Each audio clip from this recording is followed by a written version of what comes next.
Wee! Hello, good evening, good afternoon, good morning. Yeah, how are you? Hello, Mr. Bain. How are you? Keeps everybody else. Let's go drop in. Yeah, I'm gonna start sneezing today. I've been out cutting the grass, and I think just all the pollen has just gone up my snoz. So yeah. How are we all? Hope we're all tickety boo. Let's just put a little bit of light on the situation. There we go, a little bit brighter. So, yeah, my game launcher is still playing funny. I can't get it to launch without it instantly crashing. So, luckily, I've got the one launcher. Yay. Which kind of gets me around that fact. So, whether they're related or exclusive, I'm not entirely sure. But, yeah, I literally started the launcher. It shows on screen, does the updates, and then just goes, nope, fuck off. Disappears. So, yeah, interesting times. But it only does it with the normal game launcher. If I... Where's my bull roarer? There it is. Hiding behind my camera. If I load that up... It's going to prove me wrong here, isn't it? Yep, that just crashed too. Ignore everything I've said. So, yeah, for whatever reason... I have no idea why it does it. I really don't know why it does it. It just baffles me. But anyway, because question actually,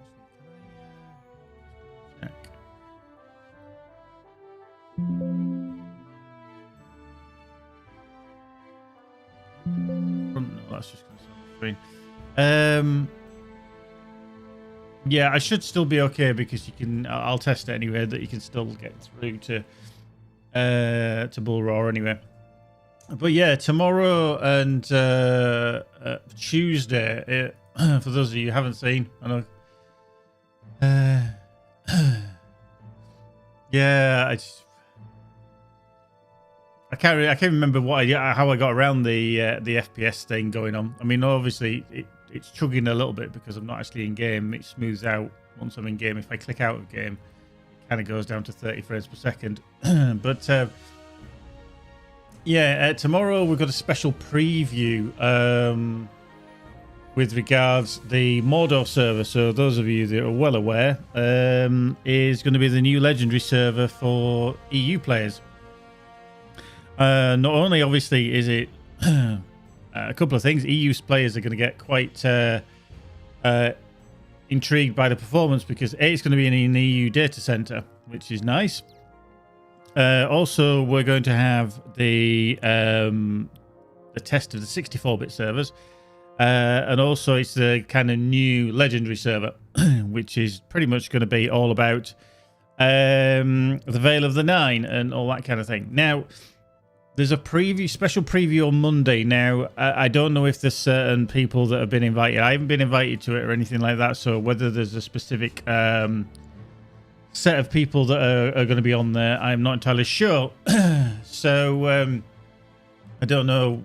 I'm sure there'll be more details maybe sometime tomorrow. Well, that's going to happen tomorrow. Then on Tuesday, pretty much they're opening up the server to anybody and everybody. I believe previously they were thinking about doing it as a VIP only test, but they've said nope. We're going to open it up to everyone. So that's going to be an interesting little conundrum, because that's definitely going to stress test it, which is what they want. You know, they want to see how well the infrastructure, the data center, the server itself performs when it's under high load. Obviously, we know that there's going to be certain mitigating things that we mentioned. 64-bit server, it's going to be in an EU data center, and obviously the amount of people that are going to be connecting to it is going to be less than, say, Evernight normally is. So hopefully it'll be an improved performance. However, under a stress test situation, it could be that it doesn't play very well. Now, people are not going to think this because people never do. I'm not saying everybody, but most people that go on there and don't realize what a stress test actually is will come out of the test and go, that performance was terrible. What are they doing? Oh, blah, blah, and all that. It's there to stress it. It's not the normal thing. It's like taking your car up to like 120 miles an hour. It's not normally meant to run at that kind of pace. It can, but it's not meant to. So you might, you know, on the motorway, you got a speed limit 70 miles an hour, you know, here in the UK. That would be probably around the average speed. But the other thing that will help mitigate a lot of the performance is that there's no PvP at all. So there's not going to be any player versus monster player. There's not going to be any players with thousands upon thousands of quests, thousands upon thousands of items within their account. Hey, Kay, how are you doing? It's because you said heyo, and I was like, heyo, Kay-o, Kay-o, heyo. So there's going to be a lot of things that will help improve performance. Is it a magic bullet? I don't think it is. Nope. I think that the limitation is still always going to be on the game engine. You know, you can put an engine, a 1 liter engine in a, you know, a supercharger kind of Ford Mustang body, but it's still underneath, it's still a 1 liter engine. You can tweak and you can refine and everything, but the performance will not generally change because the base thing, i.e. the game engine, is still a limiting factor. So latency should be reduced. Will skills fire off quicker? Probably. Is it going to be perfect? No.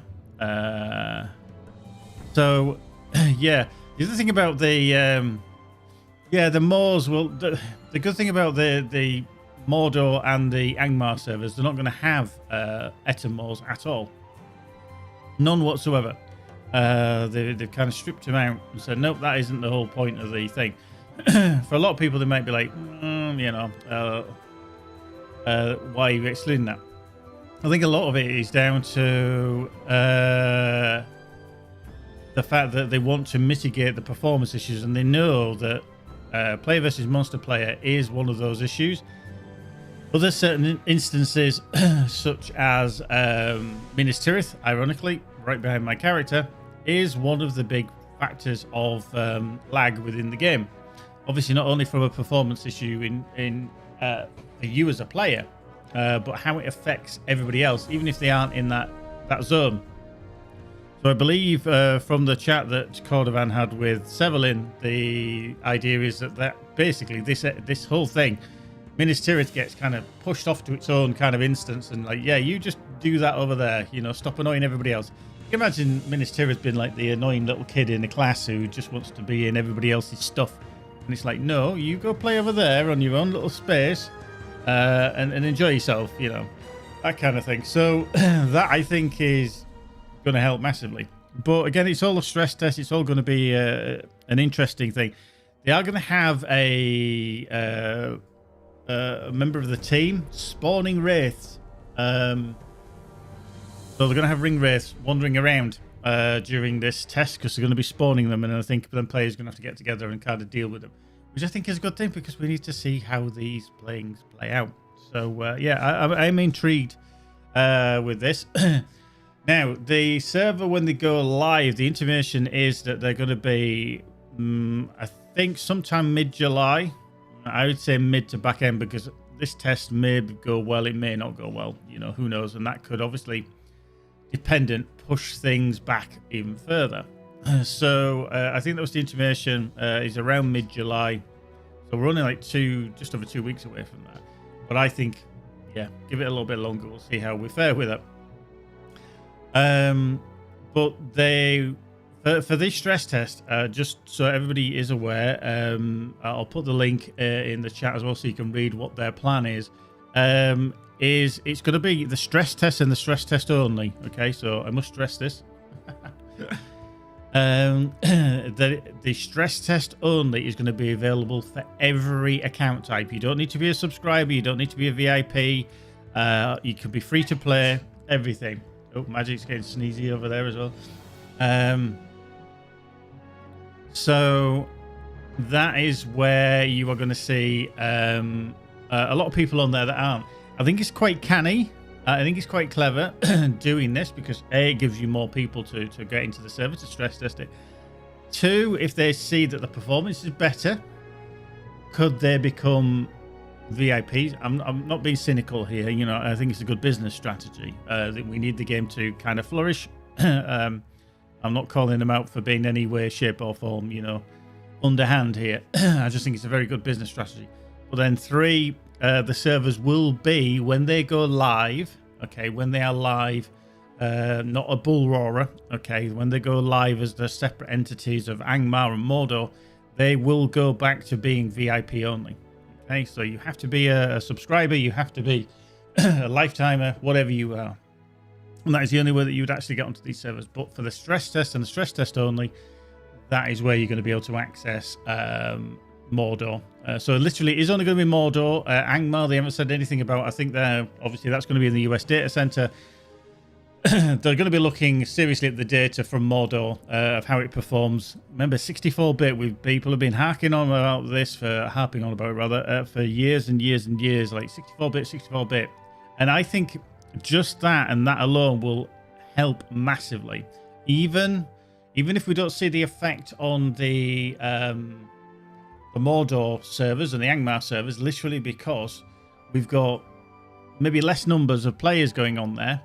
You haven't got all the inventory, you haven't got all the banks, you haven't got all the quests, all that kind of stuff, which seriously takes a lot of resources. And 64-bit, I think, is just going to open up the amount of memory that is accessible. I've touched on this before. Performance-wise, I don't think generally we'll see a massive improvement. However, when people are opening and closing bags, it isn't going to start slowing up the server dramatically. People that have been around a while, you remember that one of the big causes of lag was players swapping weapons during fights, during instances and stuff like that. And they actually said no, they had to cull that because of the performance degradation of that. And it's very, very easy to think that, well, you're only changing the graphic on the screen. Why does it do that? Well, literally, it has to pull that data from a database to then show on your screen. And then it has to do a lot of calculations, not only on your client, but also on the server to say, it's changed to this different weapon. So if you can eradicate those kind of instances that can cause lag, that can cause instability, that is an important improvement in performance. Fuck, there's a lot of P's in that word. Phrase, important performance improvements. So initially, I don't think we'll see a massive change for Mordor in terms of that.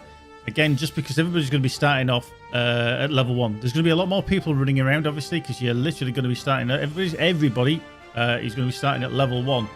I think for the test, you might be able to go higher. I'm not entirely sure. I don't know if they've actually mentioned whether there's going to be any kind of Isengard tavern where you can go up to level cap. The other thing to remember is with Mordor, eventually you are going to be at level cap of 50. Over time, I'm sure that'll increase, but initially it's going to be level 50.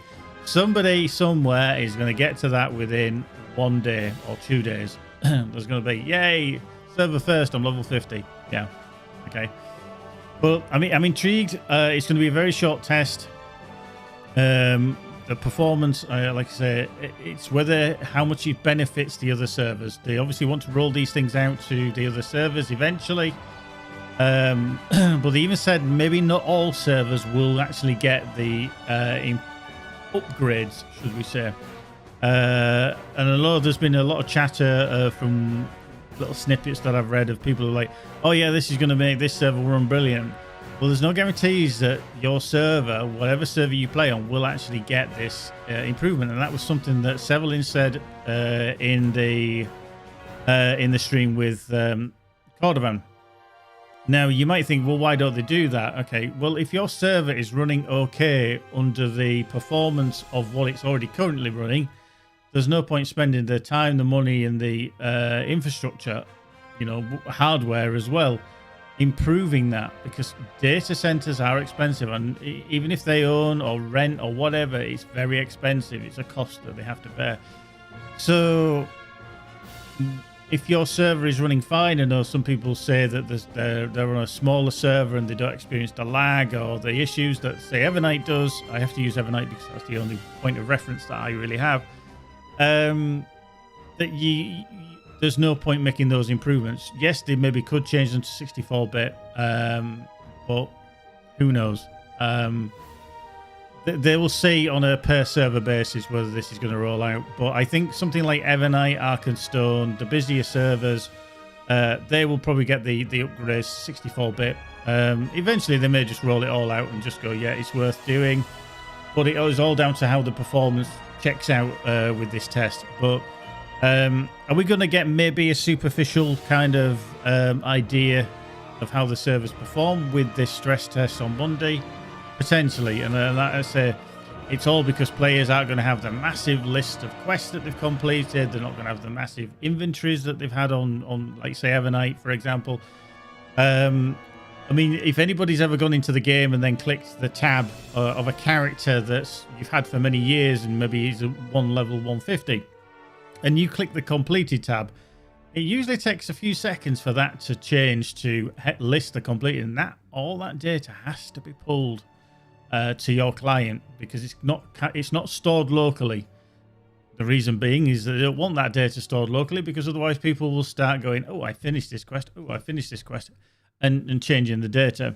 Somebody would be able to do it, I'm sure. So yeah, I think it's going to be interesting. Some people are a bit like, nah, it's another server, why do I want to start from level 1 for? It's not I don't think it's about leveling, it's about the experience of bringing something different to the game. And that is going to be the Veil of the Nine, which obviously there's going to be lesser wraiths cropping up. When you get to level cap, there's going to be greater wraiths, ring wraiths I'm talking about here, that are going to be spawned in the world. And then you have to get several people to help you fight those instances of ring wraiths. So I think there's going to be fun to be had. If I remember correctly, and I'm kind of going back over what I said last weekend, they may not put these ring race event onto live servers, but it's something that will make a decision on. But I don't know if they're going to do it. They did intimate that there's a possibility they won't, because they wouldn't want the extra strain of these events and you know, ring race wandering around and, you know, wherever they can spawn. And also on a server there is only going to be 10 rings that a player can kind of, or players, sorry, because you can only have one of these rings, that you need to have in the kind of group in the battle with these ring wraiths to help them defeat, because they have specific kind of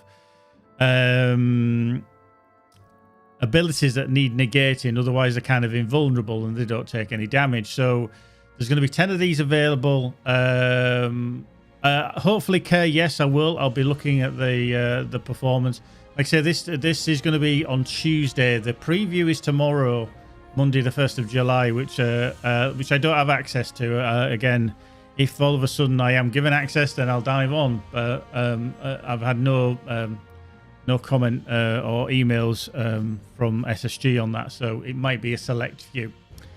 Then, yeah, we'll be diving on. We'll see how it goes. I will kind of preface that it's a kind of test and it's a server stress test.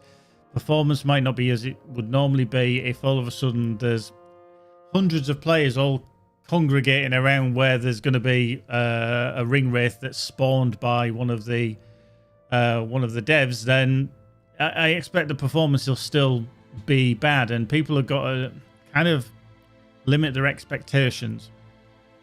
The engine is the underlying problem. You know, a modern engine still lags, even with all the wonderful smashing effects that you see going off and everything. An older engine will struggle, a newer engine less so. But hopefully this does give us some form of improvement. But it's not going to be the silver bullet. It's not going to be the cure-all, you know, antibiotic of the world that, you know, will make the game all of a sudden run like a modern engine. That will not happen. I think it's just a realistic approach that people have to get into their heads, which I doubt everybody will do, sadly. So, but yeah, I'll put the link in there if you want to check it out. That's what's going to be happening Monday, a special preview, and then Tuesday is when there's going to be a stress test. So I'm just going to double check that SSG have not, you know, forgotten to email me. But it could be that some people get invited tomorrow, but I'll just double check, and I'll just check my spam folders, just because, you know, you've got to be careful. You never know. No. Emails. Yeah. I love how many spam emails I get. Your membership has expired to Amazon Prime.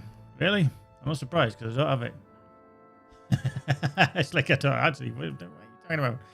Yeah. So anyway, that's can't see anything there, but you never know. You never. We'll see what happens. But yeah, if we do get in, I'll be announcing it. We'll have a little look see. But definitely Tuesday, we'll have a look at those servers or server. But yeah, just one last time. There you go. That is the link for all you folks to go check out for the details of the test. I haven't read the rest of the comments because, as usual, there's a lot of bollocks in comments and stuff on the web page. So I don't tend to generally. Wow, you know.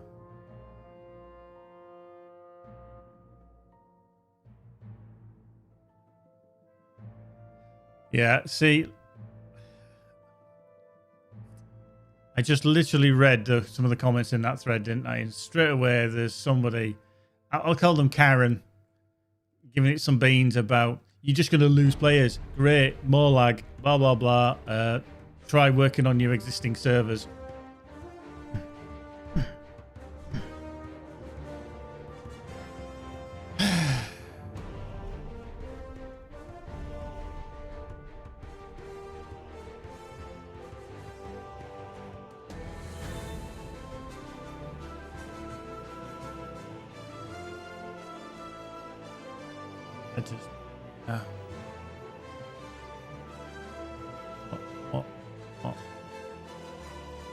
People, this is why yeah,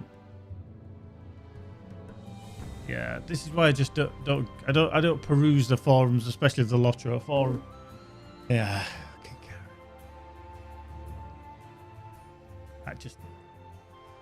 I know it's my job to be on forums. I know it's my job to be on social media. I know it's my job to, you know, be polite and everything. And generally I am, but I just find people's inability to read and comprehend very frustrating, especially when the information is there for you. It's like the reaction of, I'm not getting something, I'm going to complain. You are getting something, but you haven't read. And then crickets. And you just,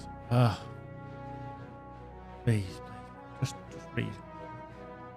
Understand, engage brain before opening mouth. That's all I like people to do. And if you still engage your brain and open your mouth, maybe consider shutting it. Right, anyway, let's dive in. We're not here to talk about the rest of the Karens of the world. We're talking and going to be watching and playing some LOTRO. Hope you're all well. Welcome along anyway. It's our usual Sunday stuff on a Sunday, funnily enough. Be a bit weird doing Sunday stuff on a Friday, wouldn't it? So, but here we are. So we're going to play a bit more of our Mincer. Good to you think you're not on the clock right now. To be honest with you, Keys, I know this sounds very strange, but obviously my job, I'm very much more professional in that approach. This is a game that I have a lot of passion for, and I have a lot of desire to do well, because it's something I've been playing for 17 years, as you all know. But that doesn't stop me having an opinion. And the other thing is, I'm never really off the clock. Annoyingly. Never really off the clock.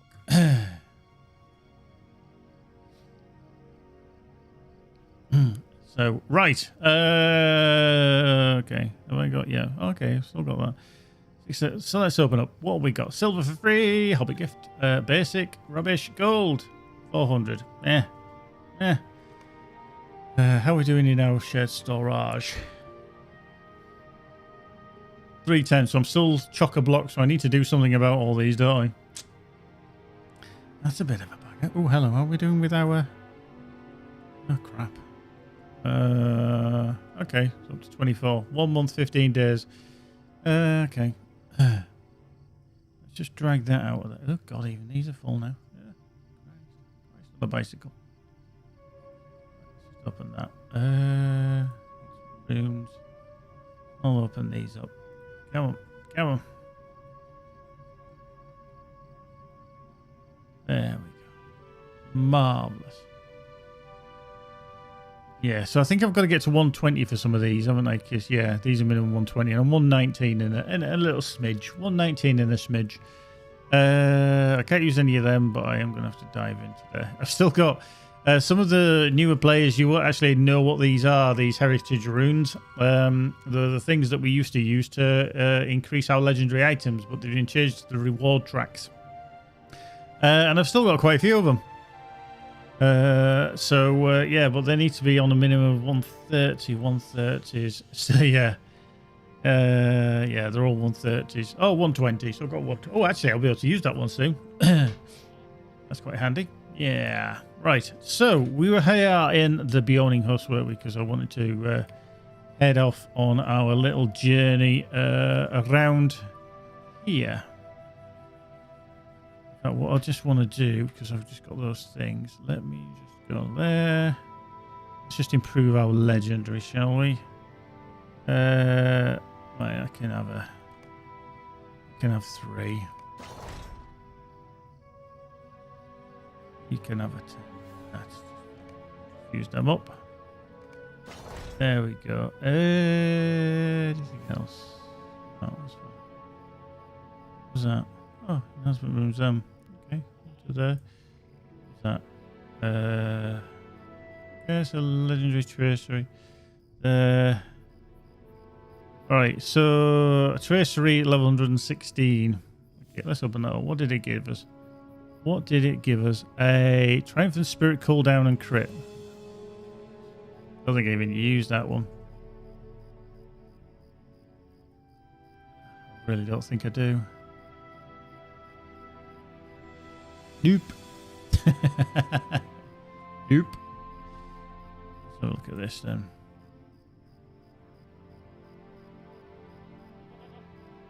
No, I don't even think I use it all even on my Healy variant. It would say not. So what I'm going to do is, because I can only use it on there, I'm going to put it into there. Just for shits and giggles. There we go.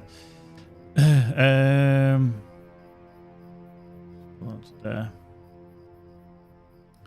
Yeah, okay. I mean, this is just a healing one anyway, so perfect ballad damage. Major... trait points, I think you kind of gave me... Yeah, I've got 85 now, so I've got 4 to spend. Oh, yeah, I think actually the last time you actually did this week, because you sent me the DM, didn't you, Ben, about what was the preferred route. I think what you're going to have to do is, if you do one for 120, 125, 30, you know, just let me know where I should get to when I get to 150, and then I'll plan accordingly. Yeah.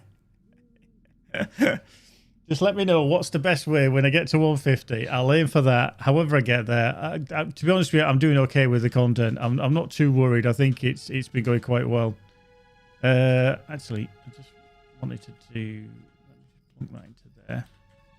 That's not what I wanted. That. Let's just put them into there.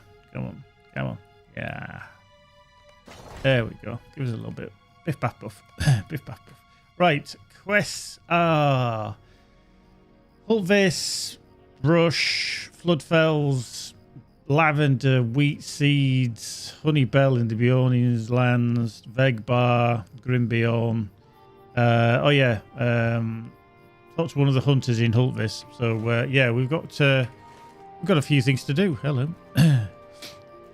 So let's crack on. But yeah, thanks very much for the help, Ben. As always, I know you're down with the kids when it comes to knowing the ins and outs of all things minstrelly and all other kinds of shizzle. Ooh, firewood, patch of soil. Yeah, we go collecting some shizzle. This is all good. This is all good.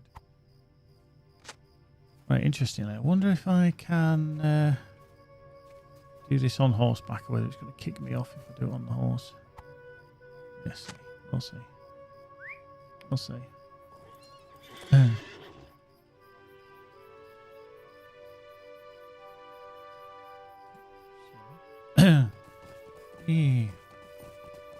are you going to get me off?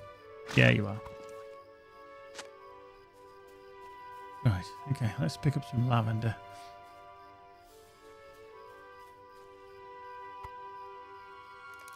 Oop. Oh, Christ, lavender's going to take a while. Right, we haven't played in a while, so we shall get the perks on. Let's get Burst of Destiny. There we go. That gets us all the way up to level 120 with double XP. Oop.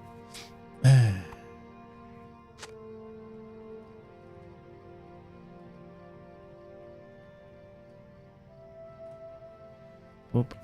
Firewood.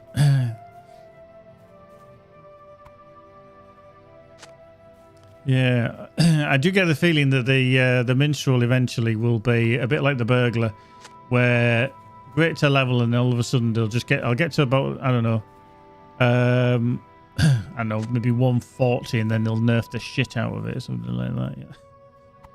Yes, we decided that it's a little bit of OP. Really? I could have told you that for about the past 2 years. Been kicking the bejesus out of anything that moves. Just ask Minibane. Why he doesn't heal in a raid. That's through intent, by the way. Yeah, to be fair, yeah. Oh, you do heal now. Wow, I thought you'd forgotten. I thought you were a bit like Gandalf in Moria. I have no recollection of this place. So you're like, nah, I can't remember how to heal. What's that all about? Interesting, Ben. If you do on the preview day for Mordor on Tuesday, it will be interesting to see with the hopefully reduction in some latency, how well you actually do hit. Because I believe, obviously, the double press that you were telling me about with regards piercing cry, that is to do with the latency because it doesn't always fire off. Because I always sometimes see when I use piercing cry, I don't get any damage from it, and I'm like, why did that not hit? And I wonder if that's a bit like the issue with my champ. I always find that the champ skill for removing poisons and fear and stuff like that doesn't always work. It fires off, but it doesn't always work, and that really pees me off because you're like, I've used a skill, you know, use it. Right, okay. I think again, this is something that we're kind of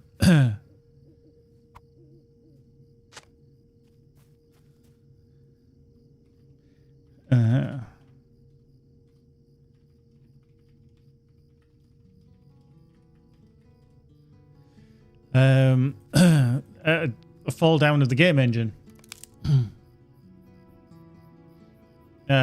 is that no matter what you do to the actual physical servers, whether you create a new server in terms of like 64-bit server, you're still, I think, going to have the issue of latency adding to the issue, which I think isn't going to be potentially less of the problem with Mordor, but Evernight is still going to stay in the US.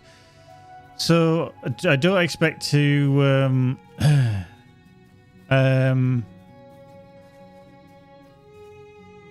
see them ever move Evernight back to the EU physically.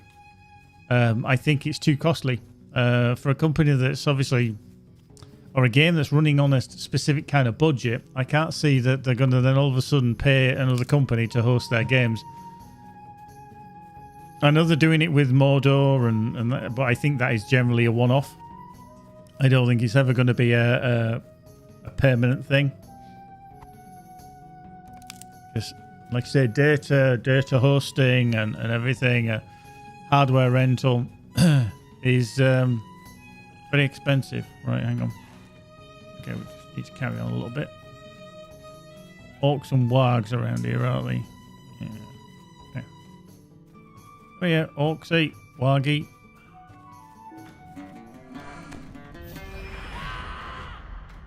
Boink. There we go.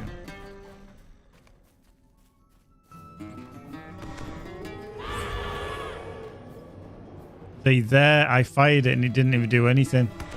Literally, I used the skill and it was like, nope. Not a thing. There it did. But yeah, that was annoying.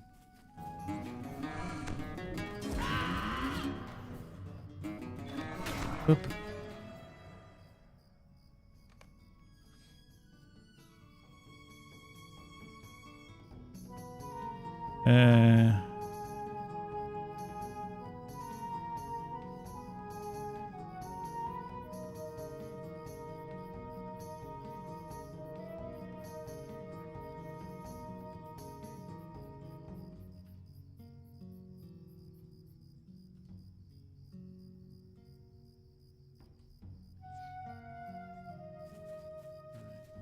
Hello.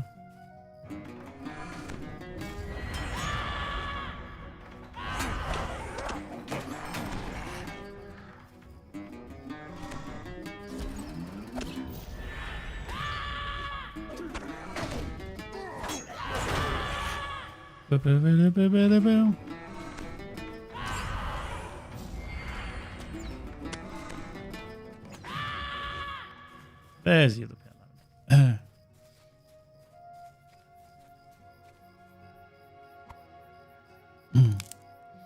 Right, okay, so that's that one done. So we just need to dish out some paint to more orcs and wargs around here. Oh, we played a bit of Stardew Valley.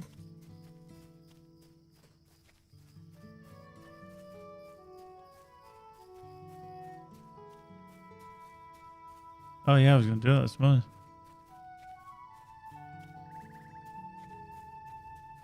Right.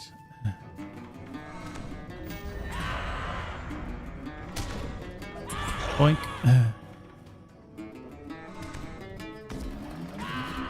I'm intrigued. How many people currently, for a few months at least, actually have Game Pass, Xbox Game Pass, whether you play on PC or whether you're playing on physically on Xbox as well? I'm intrigued to know how many of you actually have Game Pass. I mean, I do. I think it's quite an exceptional value, especially if you can get it relatively cheap.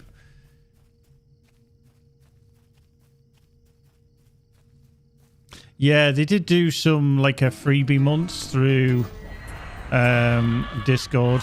There we go. I think that's wow. Wait, the blue, the great. Which one's this one then? Oh, defeat. Oh, collect wheat. Okay, let's go on the horse for this one. Yeah, the only reason I'm asking is that it'd be interesting to try and get quite a few people who maybe play a bit of FPS games like COD and stuff like that.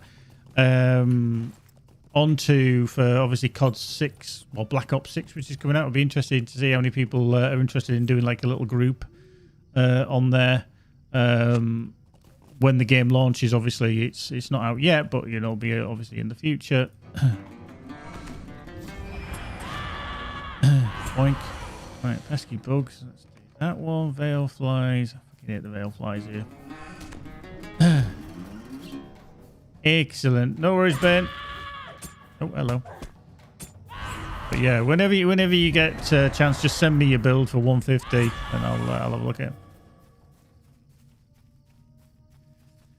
Hey, it keeps. I've played with you before in FPS. We term it as cannon fodder. Don't worry. Everybody in the group has a use.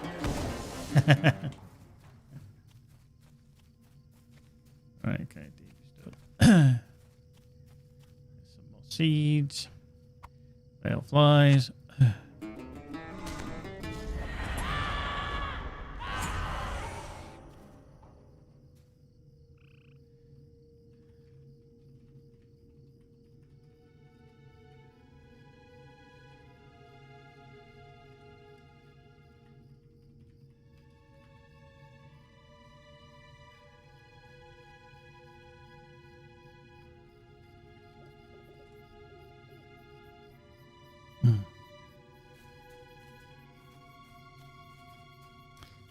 Do I need badges? No, I don't.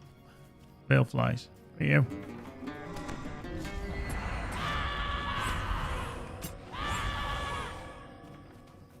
Red Fox. Badger, will annoy him. Ignore him rather, not annoy him. Right, okay. The veil fly there.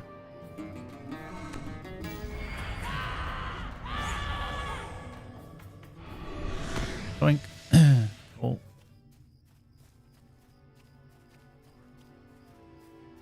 Yeah. But no, I'm intrigued. I'm glad that more going to backward that they're still trying to do and bring new features to the game. I mean, it's not going to be for everyone. I know some people will be like, no, I don't want to level another character. I just want to stay on my main server. That's perfectly fine.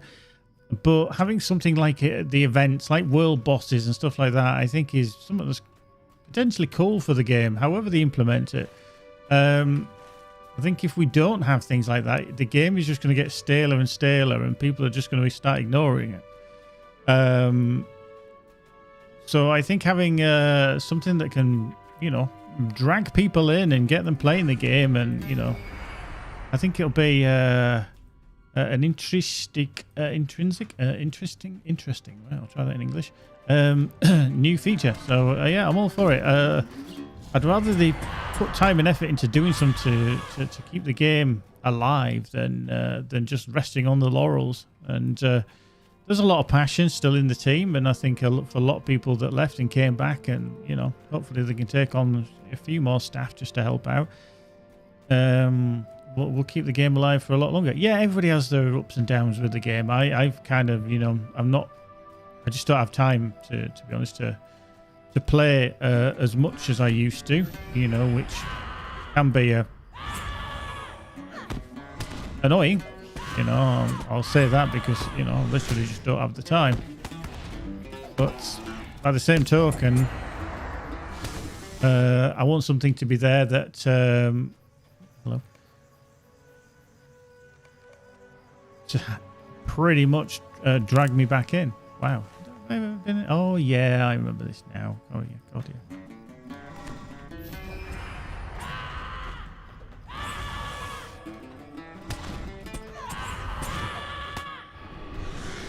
There we go.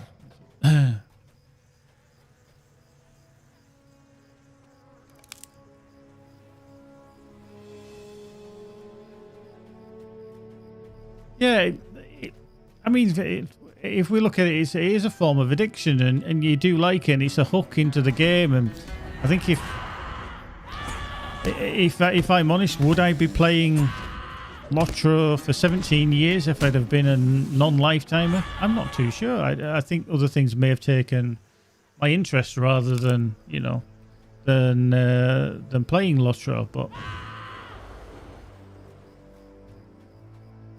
I just think if you're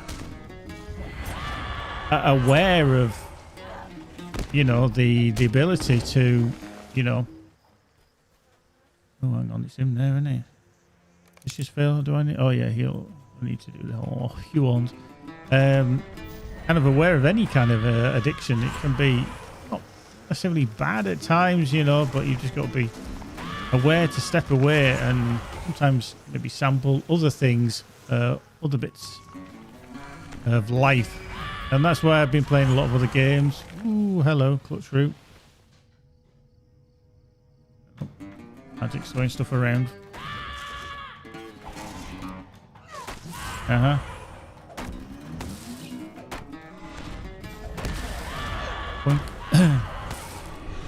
There we go. See, literally, I lost about 5,000 morale there on an enemy that was 3 times my morale.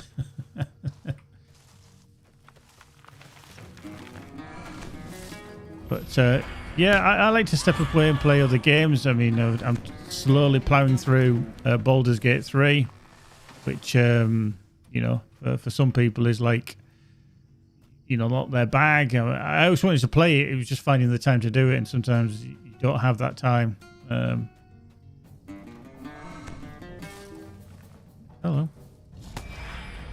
Be there. It just didn't fire the skill off. Very on. Oh, Vicious Hornet. Actually, I need another Vicious Hornet.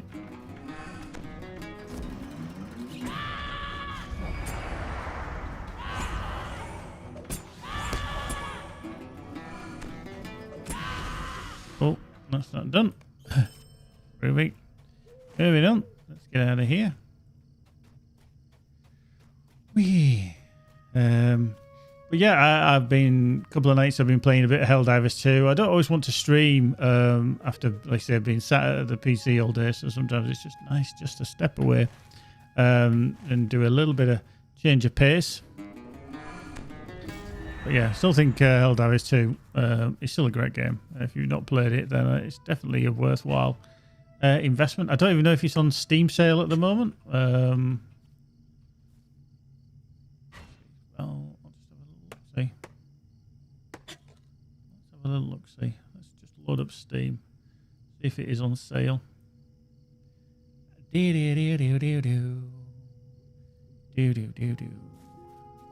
Right. It's not. Okay.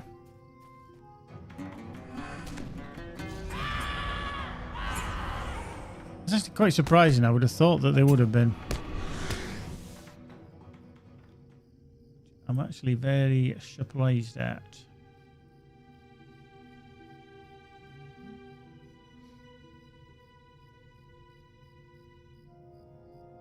Yeah. Yeah, I mean, you can get it cheaper. Just have a quick look.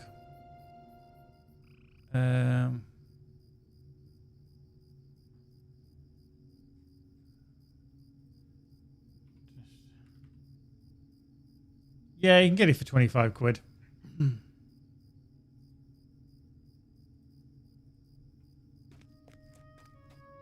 Another seed over there. Eee.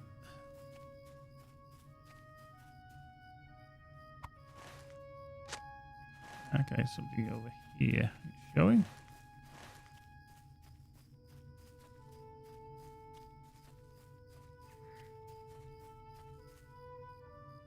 Yeah.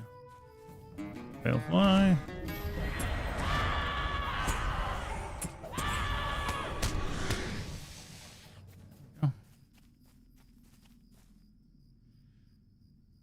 Give me a seat. Give me a seat. Yeah.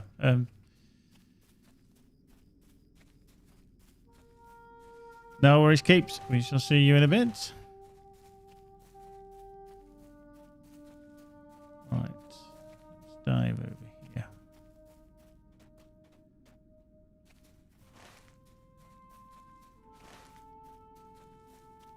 Yeah, we need to veil swarms. Normally, I end up waltzing straight into a load of these. Funnily enough, I can't see many at the moment. That one will do. There we go. Get a seed.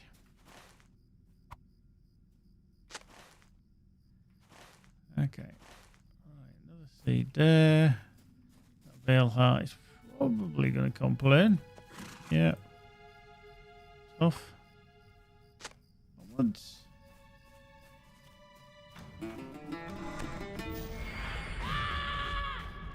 Oink. The last seed down here.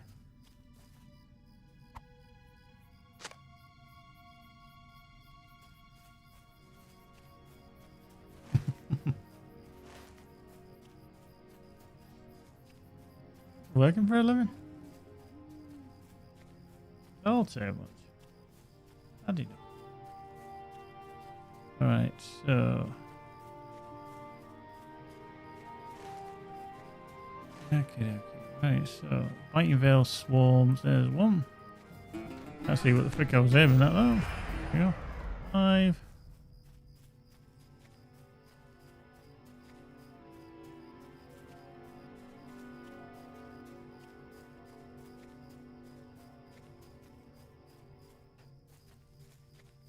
Rubbish. Oh, there's some wheat.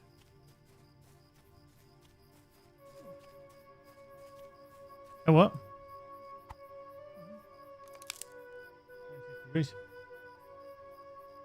Oh, wow. No matter how many windows you open, that's not going to cure that. Right, another Viking Bales, Gnat Swarm. There we go. Here. Up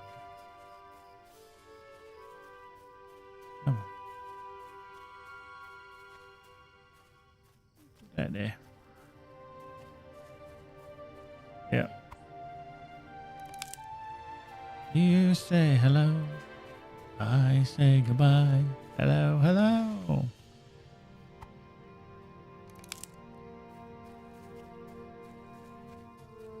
Yeah, if you press the shortcut on the screen on your desktop, that already starts and then it just loads up Steam.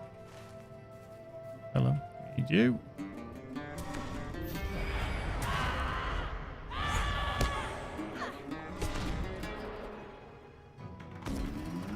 You.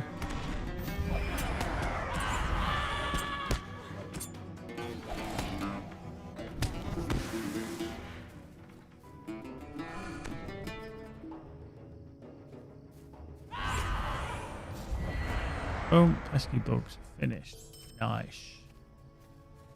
Right, we can probably get on the horse now because we don't need to kill much. Oh, yeah, bit of wheat over there. What have we got? My sensitivity on my mouse is really high. Like zinging around at 100 miles an hour. Right, that's the... There's another light over there. Cool.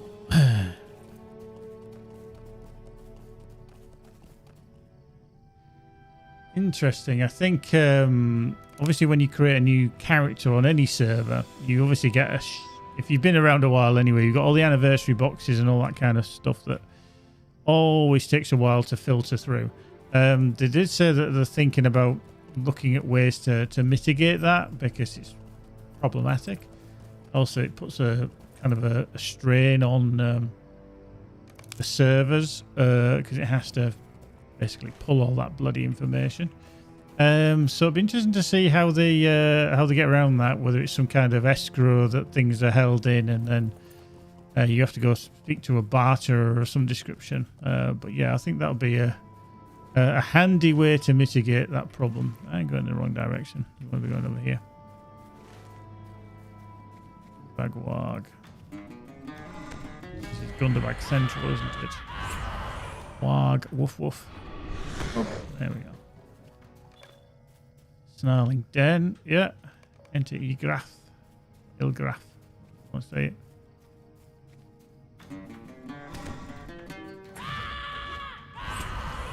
Oh, and then there is Wanderers as well, so we've got to be careful. The Wandering Band. Right on cue.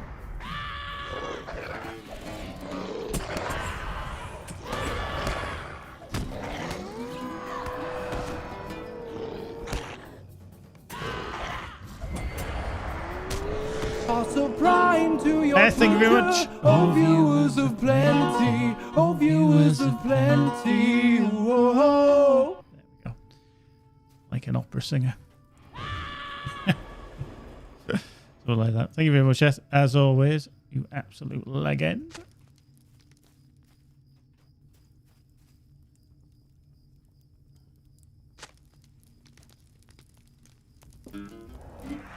Oh, get this. No, I only generally have time to stream about once per week at the moment, so it's usually, well, maybe twice a week, usually at weekends. Oh, hello, you. So yeah, it can be a bit problematic to try and fit them in. I'm hoping to do on Tuesday to have a look at the new server, the new Mordor server, but yeah, just busy during the week and not always time allows, so yeah.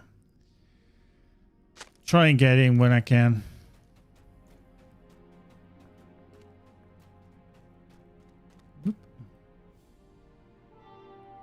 Right, so that's 5. I don't remember where Honeybells is. It down here?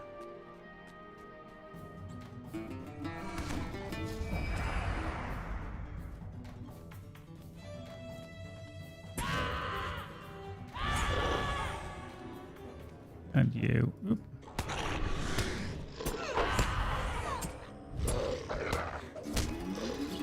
Boink.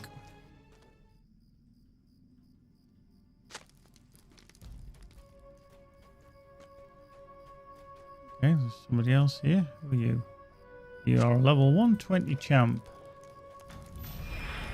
Oh. It's not where I want to be, is it? It'll be up there.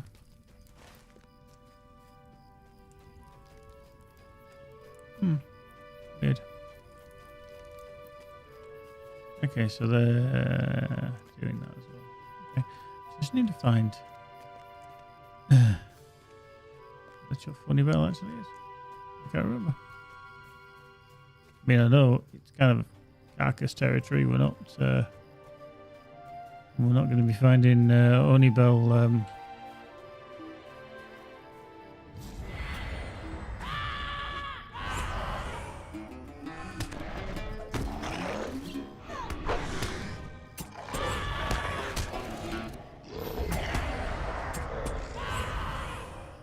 Quick.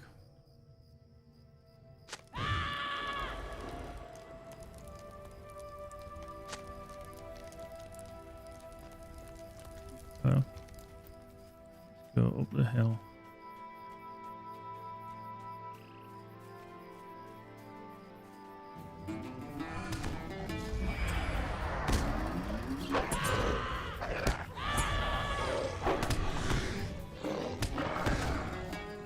There we go.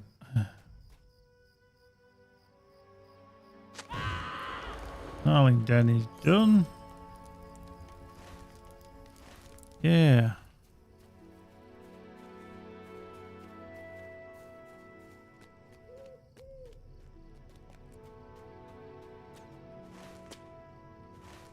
It's finding this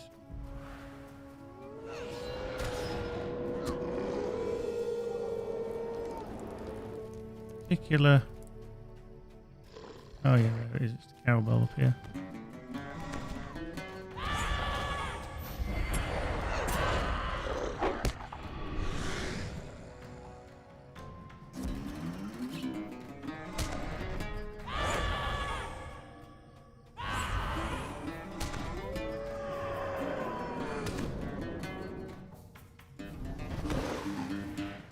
Diddle diddle diddle diddle diddle.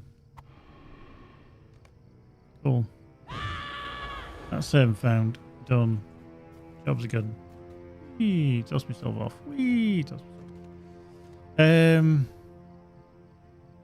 Alright, so let's just move that over there temporarily. Alright, so let's struggle.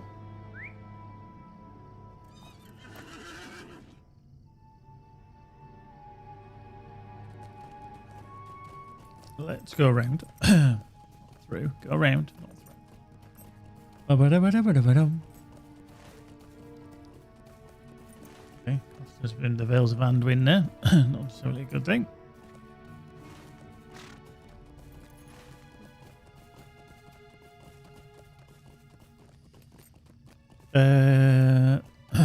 So this one... Oh, it's scout the entrance to the Flood Fells. Yeah, okay.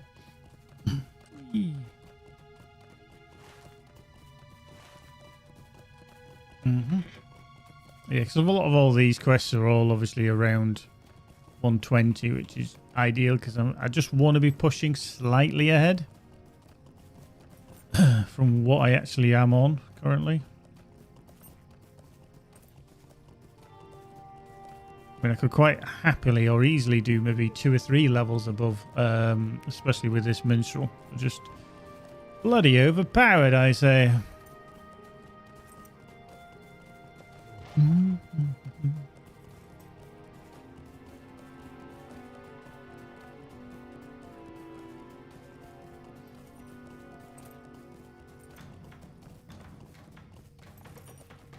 They'll fly. There we go.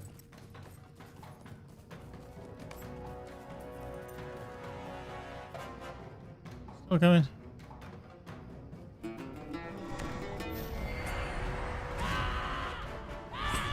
Persistent little bugger. Right, let's get the collar.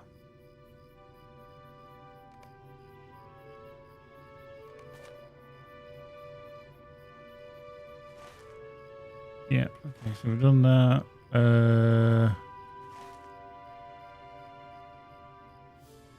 Right, let's head back then.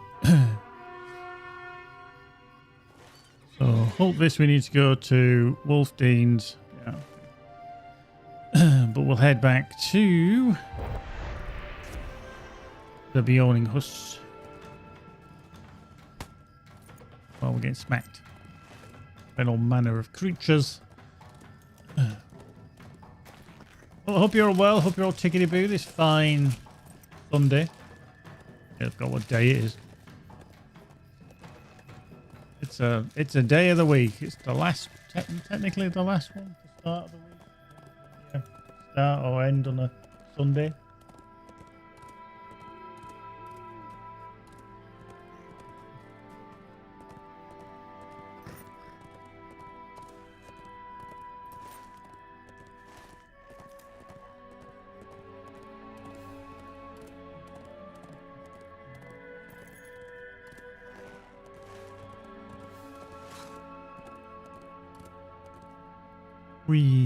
But there we are. Whoops, this way.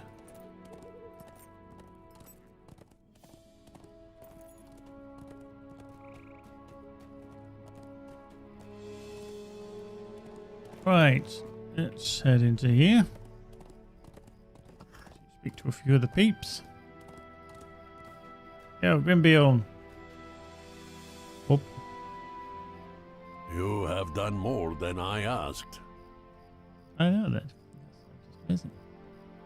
I'm going healing again. Yeah, I'm going healing. Goblins and trolls have long harried the people of the Vales. These trophies are certainly respectable, though they were not in life. I know that Trundwill wishes me to reopen the trade route.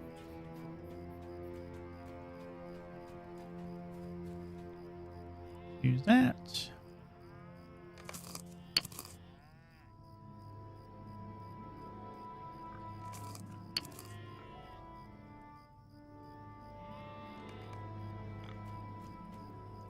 Up.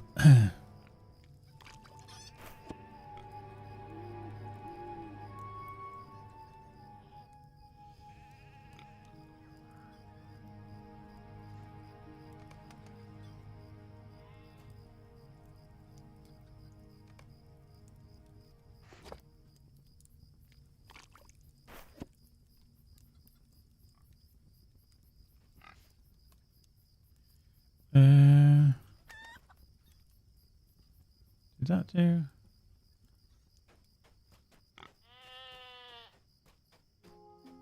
Oh yeah, Grimbion's bees. They're the biggest bees you'll ever see.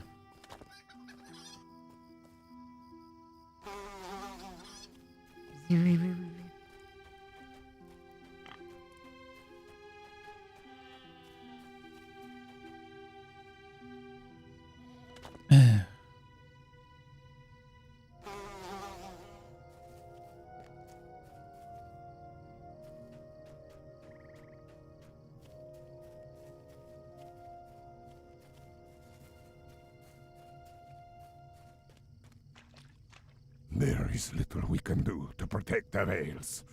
Still, we will try. Okay, okay. Oh, sorry, two more bees. Two bees or not two bees?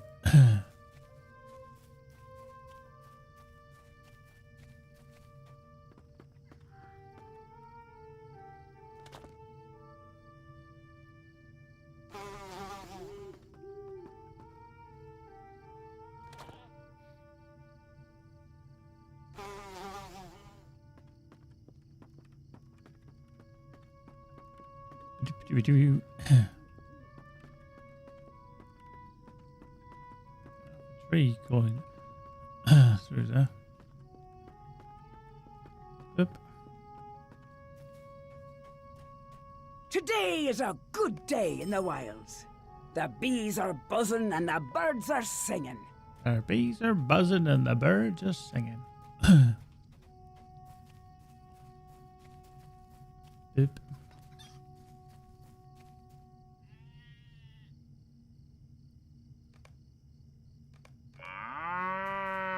Brrr.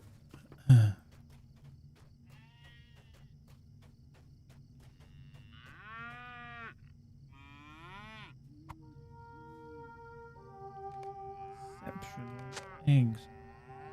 They're exceptional.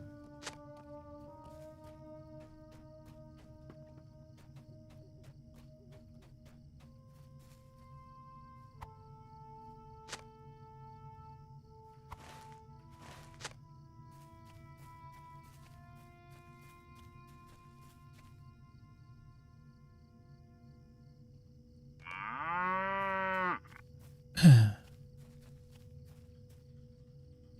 think that cow was decidedly upset that I'd milked it.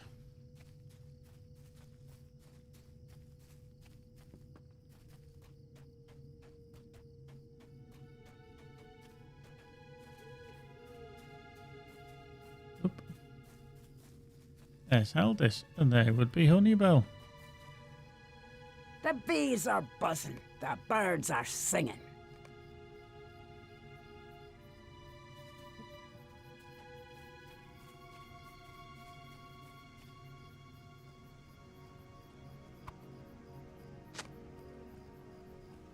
Oop. Oop. There's a cow. Boo.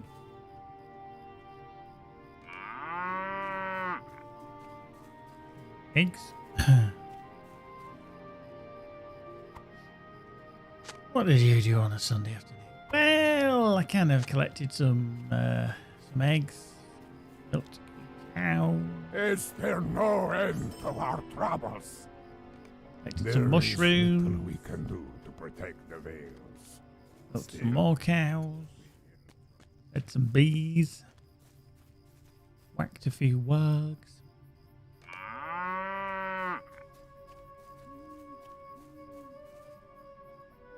Such adventures. Not many people would believe that. I could fit that into one afternoon.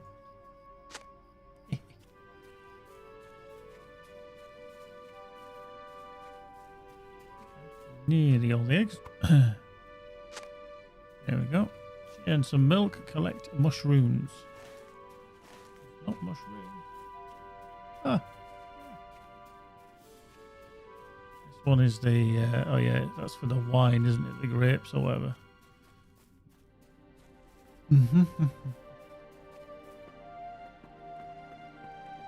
Turns back around this side if I remember correctly.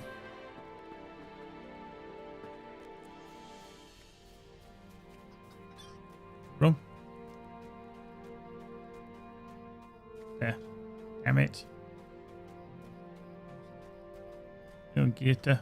Need to speak to you. A life of honor is one well lived. Oh yeah, that's the Joyous Jam, isn't it?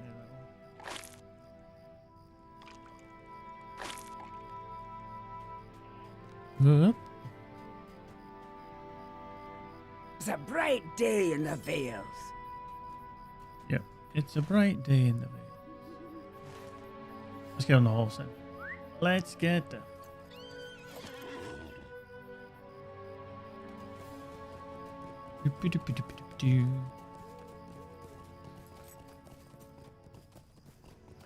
Oop, hello, Aldous. We live off the land, as we always have.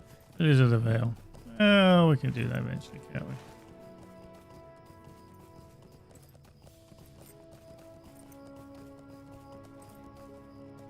Not much room.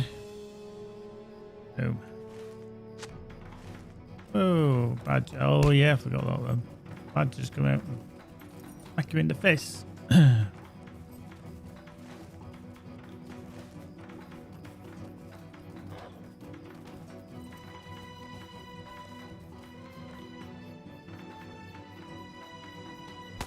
Of course.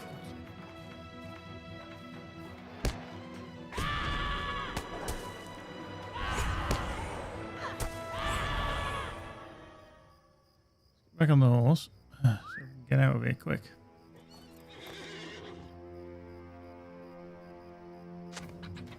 Yep.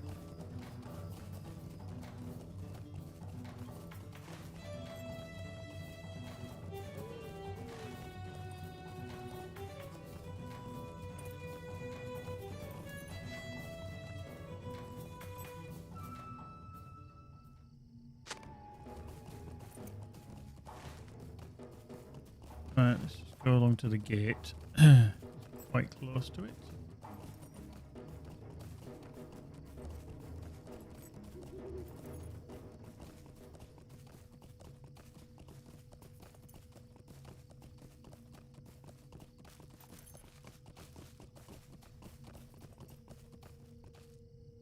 The Lord of the Beornings, like all his kin, can be very stubborn.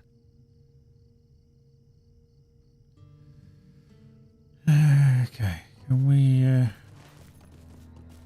need to kill stuff in here, don't we? Something somewhere. Does that count?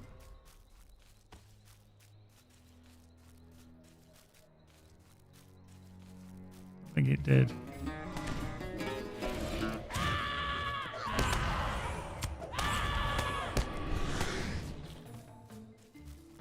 No. Killing the boars and that was counting. Wolves. They did count. Bears don't count. Boars I don't think count. Thinking about it. Nope.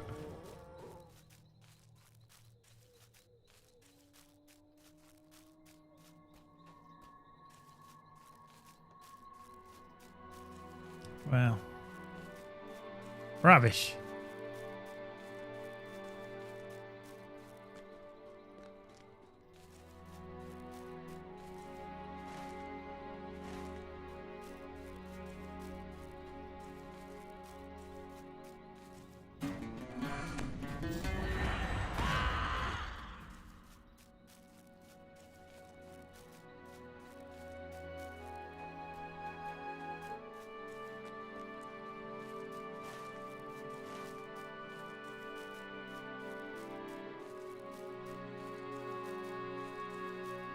Hmm?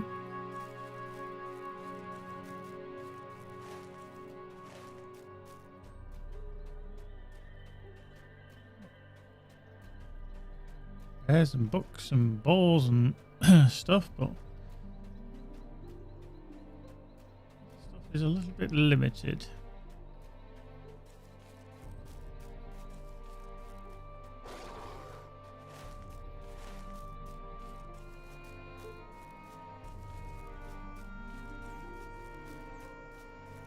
Hoping that I'd find a plethora of things I could kill, but not currently.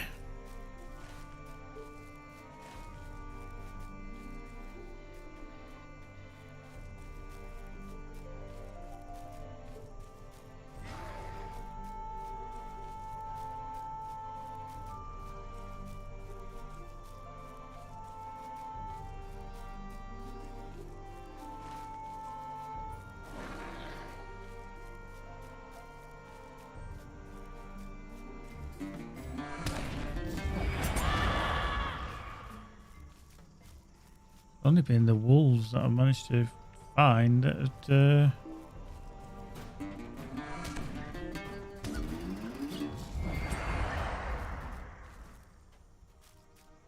rather annoying.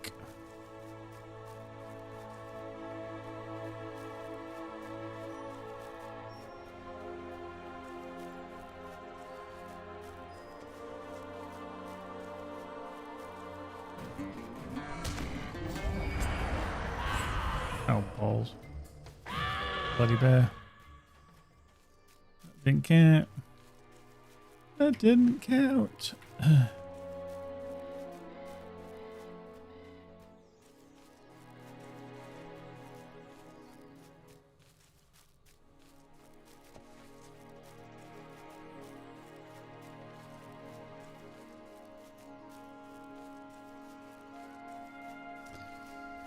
Well, England win today. I'm not too sure. They just have not been playing very well at all. So I really don't know, to be fair. And there's been a few instances where, you know, we look at Switzerland yesterday, you know, beating the well, not the host state, sorry, the previous winners.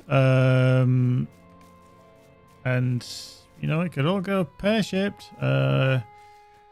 We always have the talent, but we just never seem to do it. And it's frustrating. So, really don't know. Really don't know. If they'd have been playing well, I'd have been, like, maybe more confident. But, yeah, we just haven't been. So it's been a bit pants. A bit pants.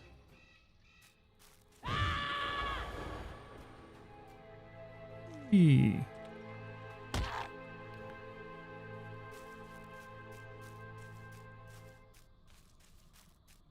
The other good thing is that some of the teams that have been knocked out, that, you know, some of the Liverpool players that play for them, you know, Zoboslai, Andy Robertson, people like that, they'll get a bit of a bigger rest now, because obviously they can take some time off before pre-season. So we'll have to wait and see. Oh, for God's sake. Bears, balls, books, and stuff. Yeah, they generally do. I mean, to be fair, the Swiss team have got some very good players in it. But you would look at Italy and think that they were the stronger group of players, but obviously they didn't perform to the best of their abilities. But it shows it can happen to anybody in any team at any point, so you've always got to be a little bit careful.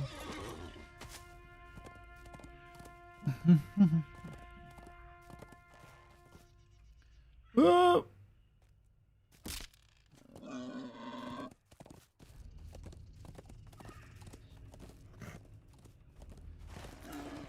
Wrong way. Left. This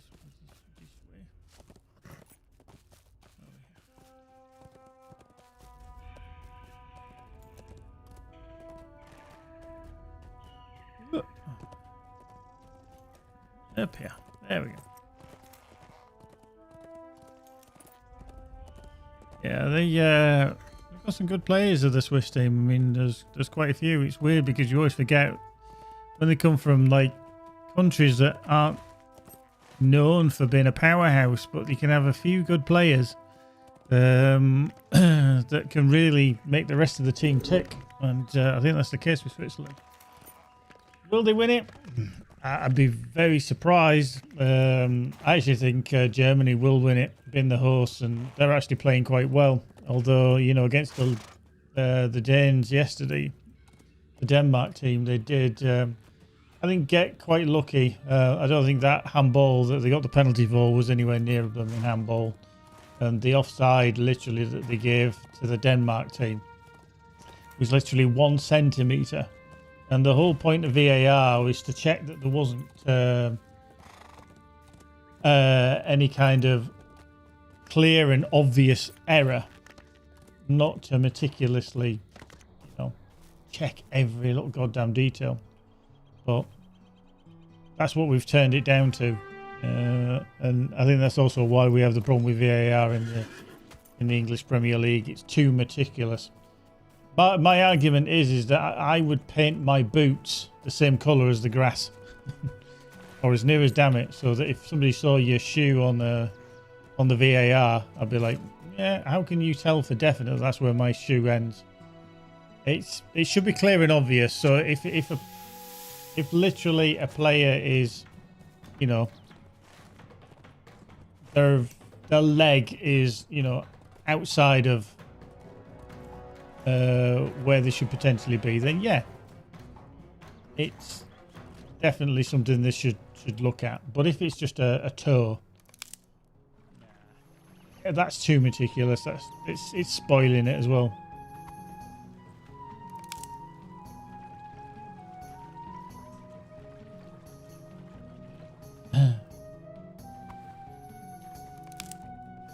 Yeah, that was just way too close. Like, clear and obvious. Was it clear? No. Is it obvious? No. Give the benefit of the doubt. Apparently that's already in use. I guess it's Sunday, isn't it? Tigers arrived.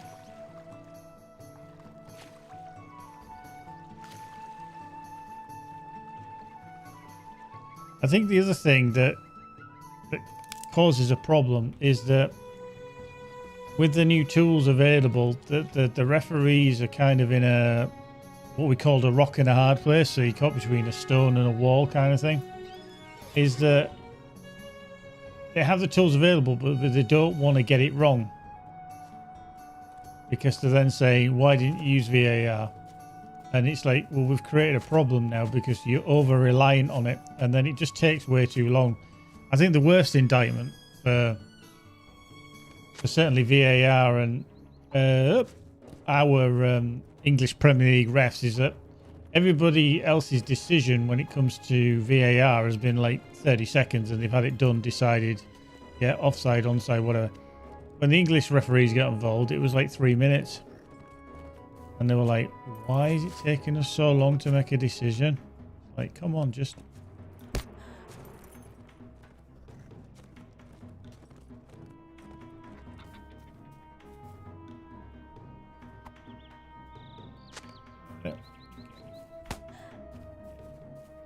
Also prime to Ah, your he's in the house. Oh, viewers of plenty. Oh, viewers of plenty. Whoa. There we go. How you doing, Hart? Good evening, good afternoon. Go with Badger. That's the Badger. Badger. Right. Take a little long.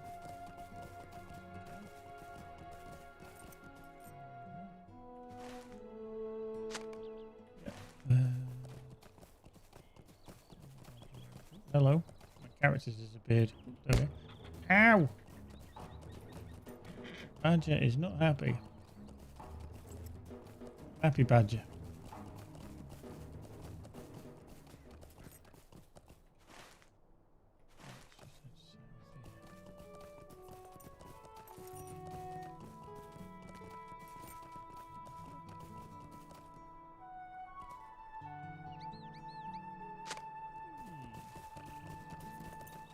Comes back to Sturkis. Let's go over here and get some lilies. We need 6 more. We've done the joyous jam, haven't we?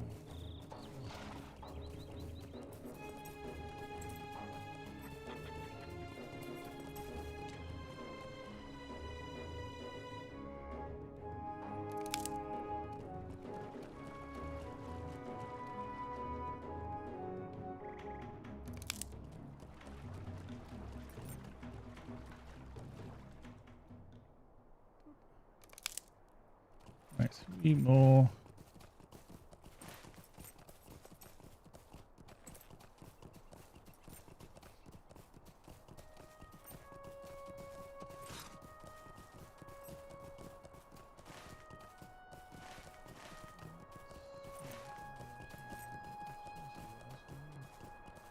Trying to defeat the Warg leader. I wonder if he's this patch over here. Yeah.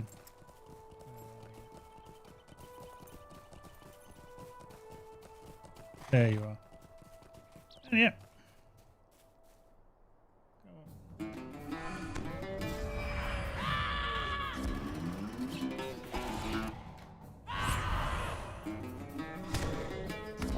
You didn't even get a hit on me. Dear. Dear.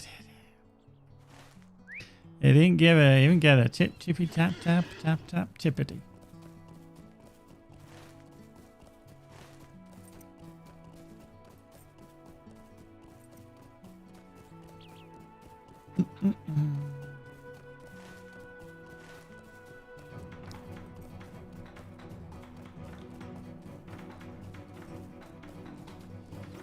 Oh yeah, here's the grapes. Let's get the grapes.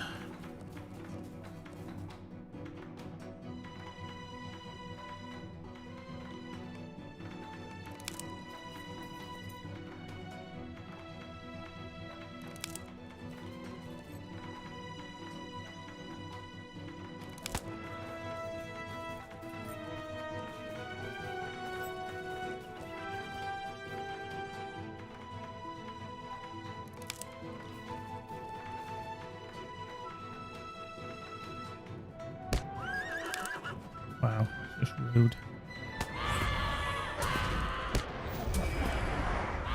Oh.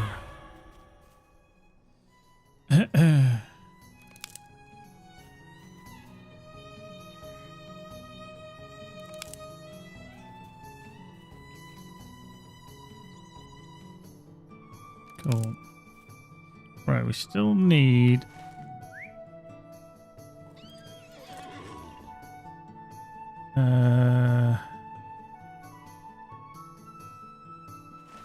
Go the one to the south. Through here. Up on this hill. Go around.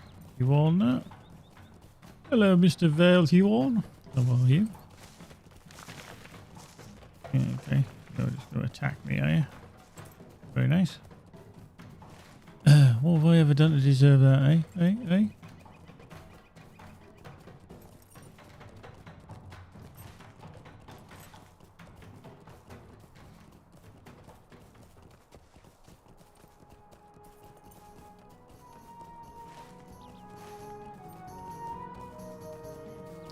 Right, down at the water.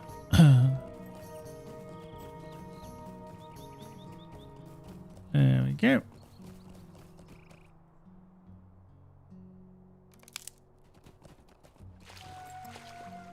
Okay. 3, 4, 5, so 6 here as well. Okay. Marvelous. Right, so that means we can head back to the Bjorning Hus. That one then. Bearing the burden. Which is Joyous Jam. Okay, which is just back at the Bjorning Hus, so. All a bit weird. Right, let's zip zap, zippity zap. So you're probably on till about maybe 5 o'clock, because obviously that's when England kick off against Slovakia. So we'll see how that goes for this evening.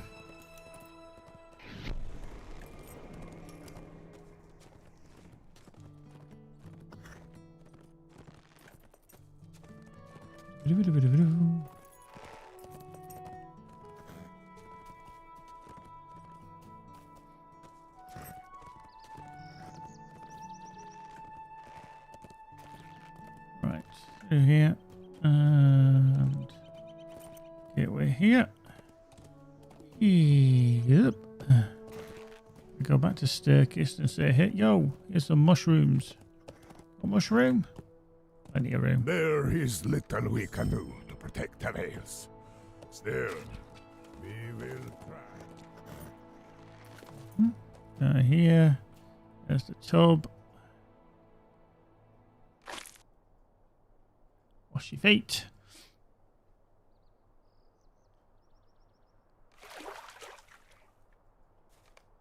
Get in there.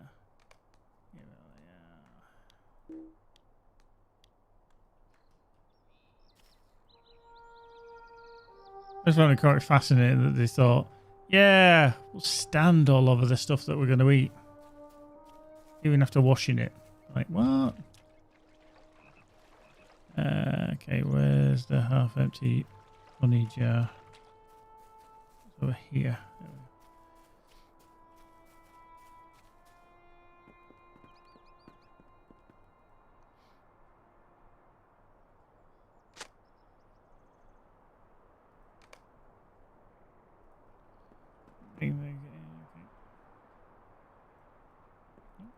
Okay, go around. Didn't want to let us in the back door for half an hour. Sometimes the back door is the only way in. Sometimes the back door. You have done as I asked. Good, good. While we wait, perhaps I can tell you a story of recent vintage. Yeah. Since we have some time, let me tell you the story my father told to me. Cool. My story begins not long ago at the elven ruins of Hroskabel.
Ow. Bit rude. Rude.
May this story help you in your dealings with the woodmen of the Vales of Anduin.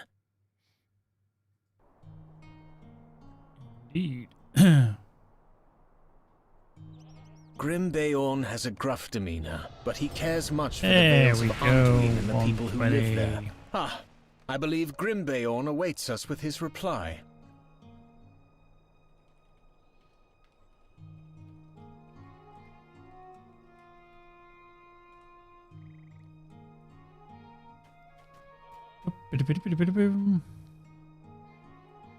I have made my decision. A life of honor is one well lived. Today is a good day in the wilds. Nice.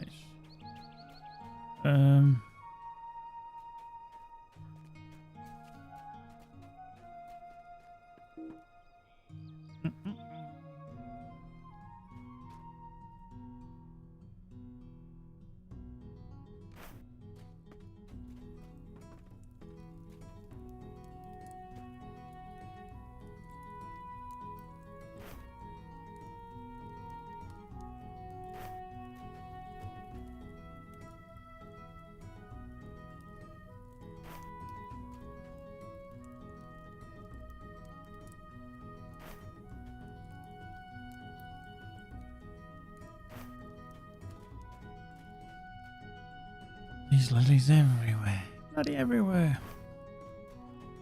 Nobody's got any allergies to lilies. Water lilies, anyway.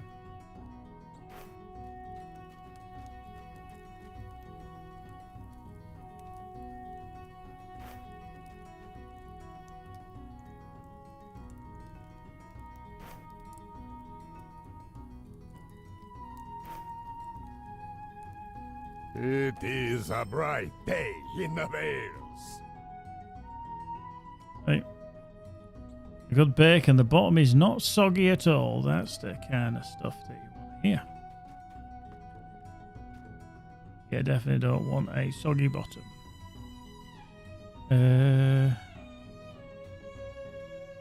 need to speak to Heldis. Was he the one that was inside? Shit, I think I do.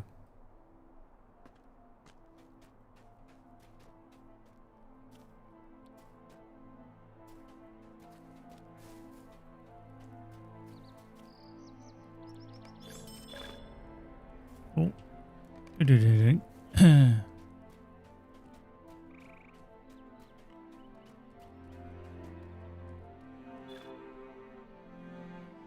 Doink.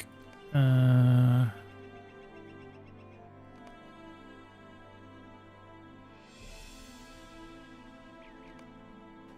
think he is inside, isn't he? Oh no. Saying that they're up here.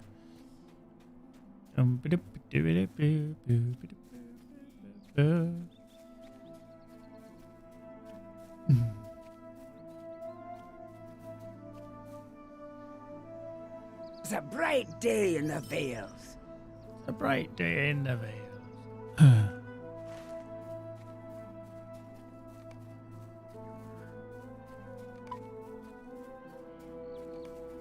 Okay, I don't think I've already opened up Hultvis yet. The Bjornings No, I once haven't. made Not on safe this the character. Riverlands. We will again. So, Wolfdean's, the Karok, and Hultvis. I think I'll do Hultvis, Wolfdean's, Karok, and then back again. We'll do it in a bit of a loop. A loop, de loop, de loop, de loop.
Remember, I can actually put on some new stuff.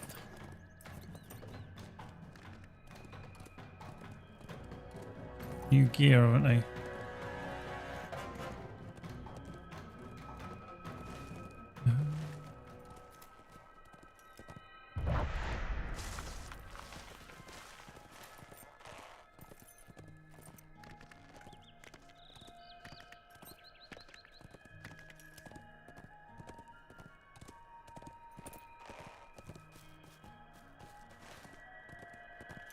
Whoop, that's the wrong way.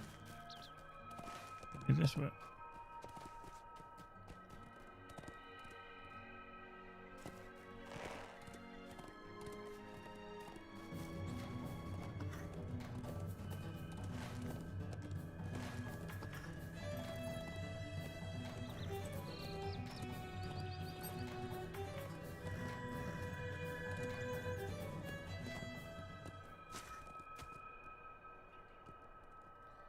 There we go. We hear tell of great deeds from far away, but danger is always near.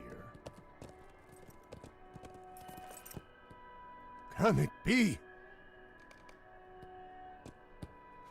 Okay, okay. to Rickmar. See what we'll do is we'll just switch to the normal steed. Might be able to get around a little bit easier.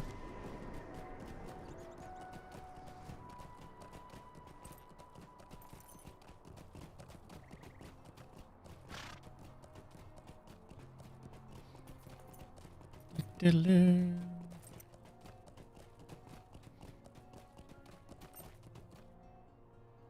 Have you been sent by Grimbeorn? Where are the provisions he promised us? Well?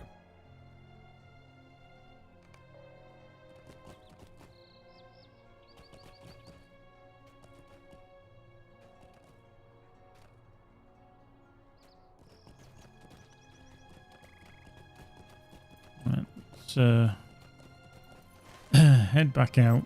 Go to the Wolf Deans. Go to the Carrock. Do we need to go to Averbag to kick on that as well, don't we? So, decisions.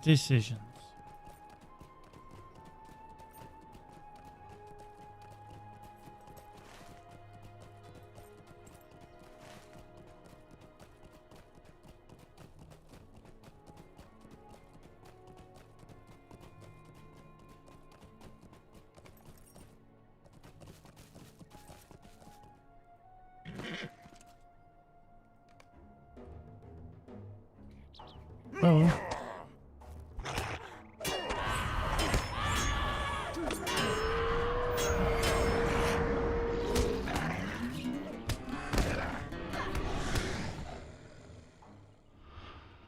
Nice.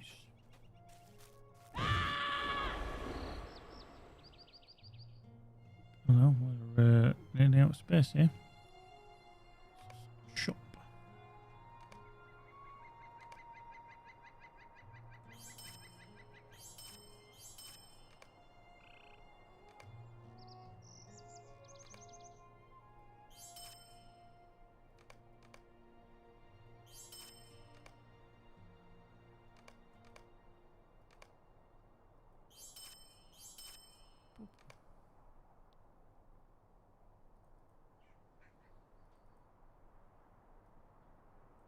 Alright, let's just double check.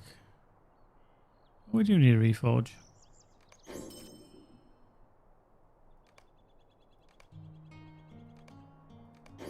Cool.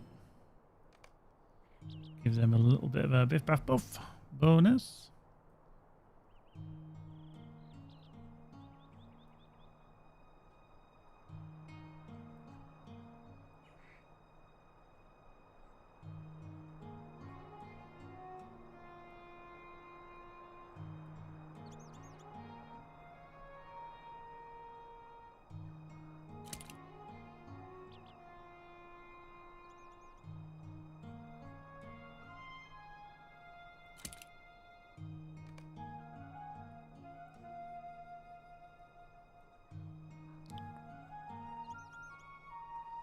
Where's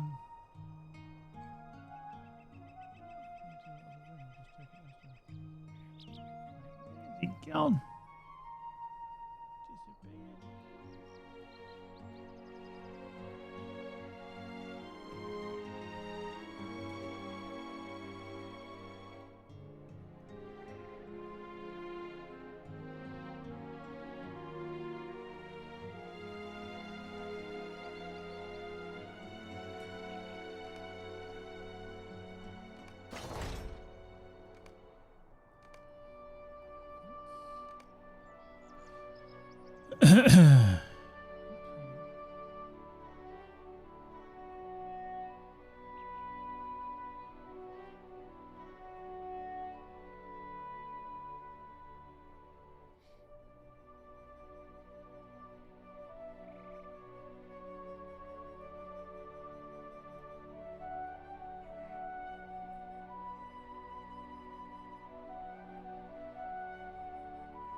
Utilize these.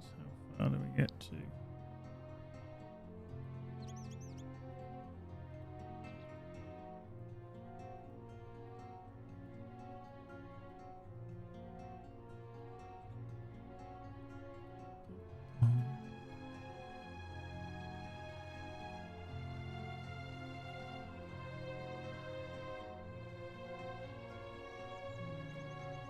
take us up to around 450.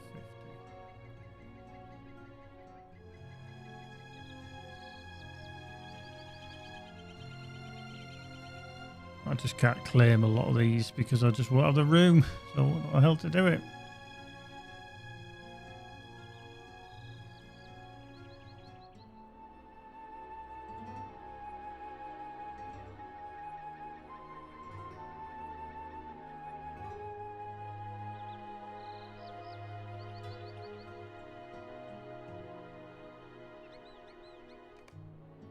Let's use all of them. I did that too, because 68. Okay, that was a decent amount. Nice.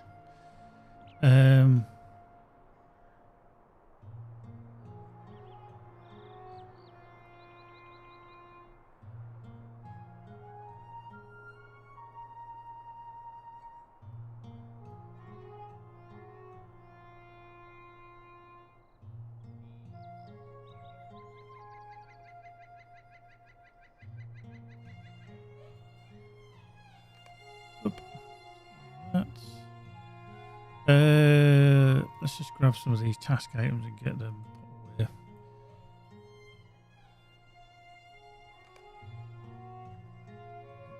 Takes up so much room.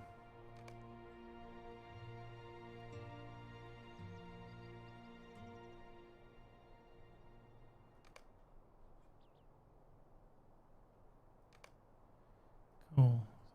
That's not too shabby.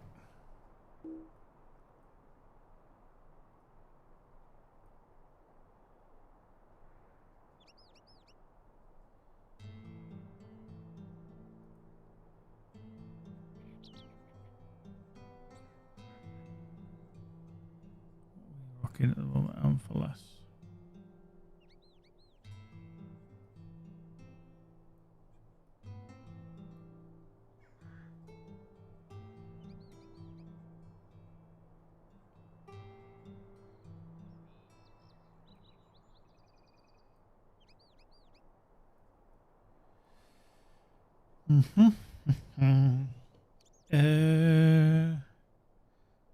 Ball, no, we don't want. Free cutter now.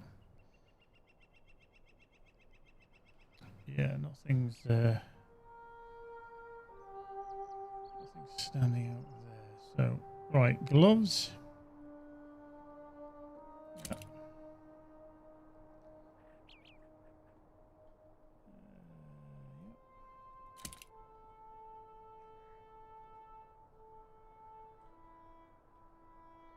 Yep.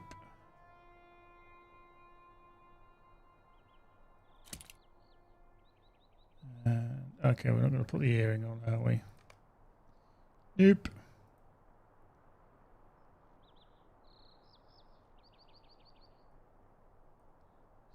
There.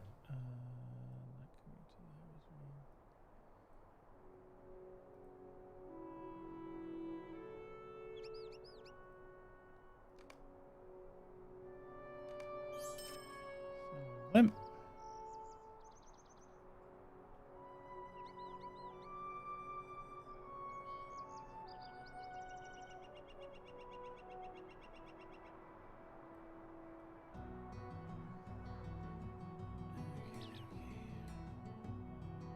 Right. Leathers. Wink. Barrel.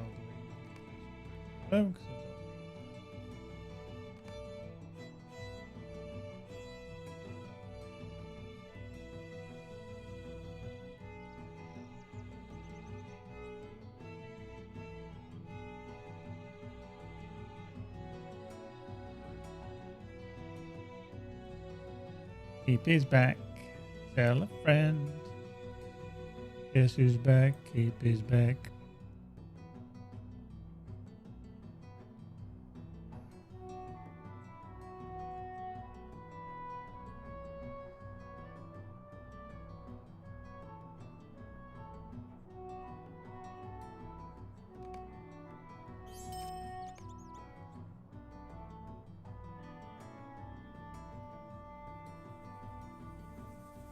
Quest 2, I don't think I'll do quest wise anyway.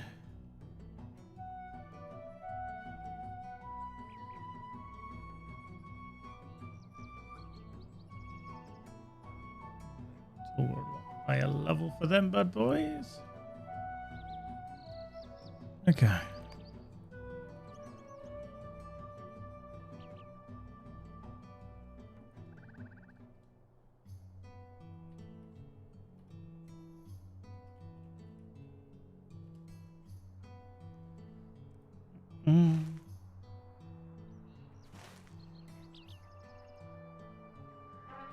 Got to have a bag first.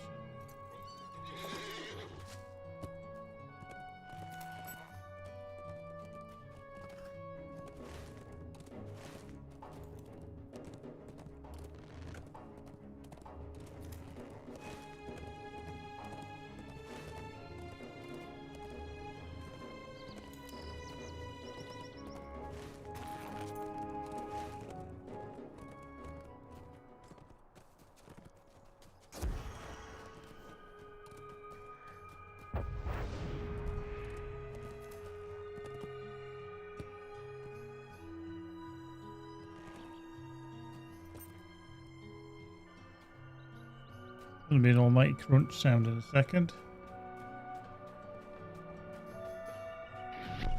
Oh.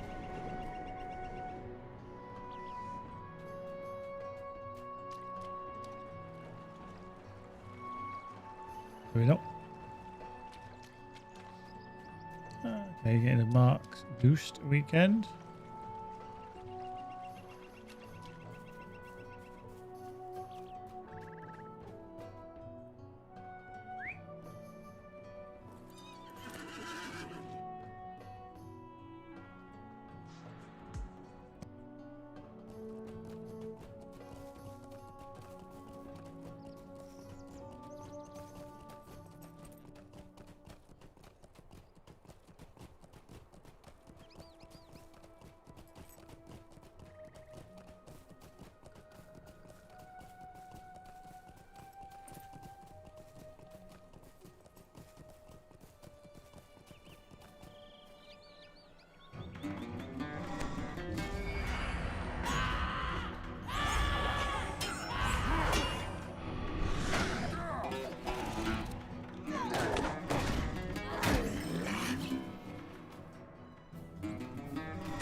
Defeat shades in the fields.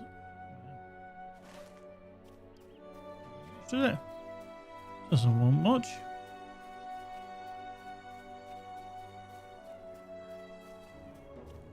I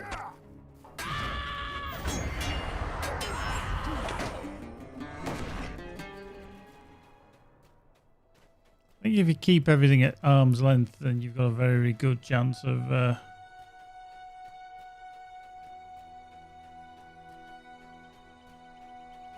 surviving any kind of combat as a minstrel.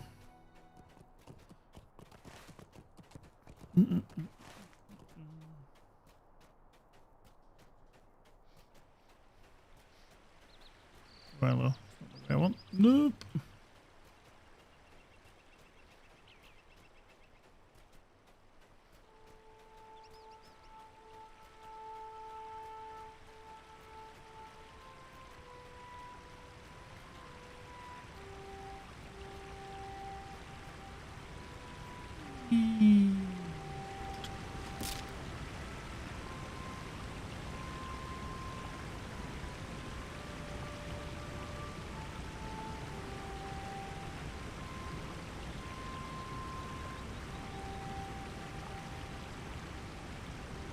Come on, let's find some stuff. Let's find some stuff.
Mm-mm.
Okay, on that.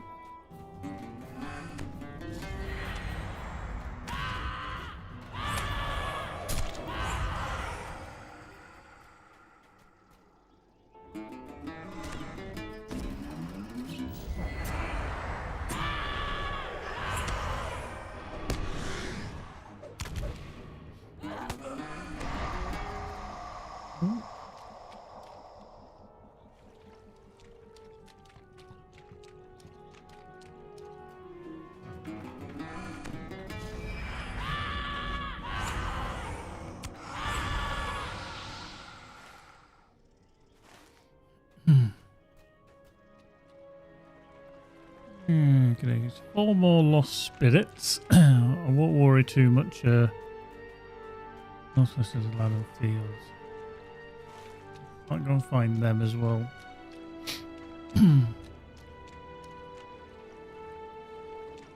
Oh, bloody hell, I didn't even see them there.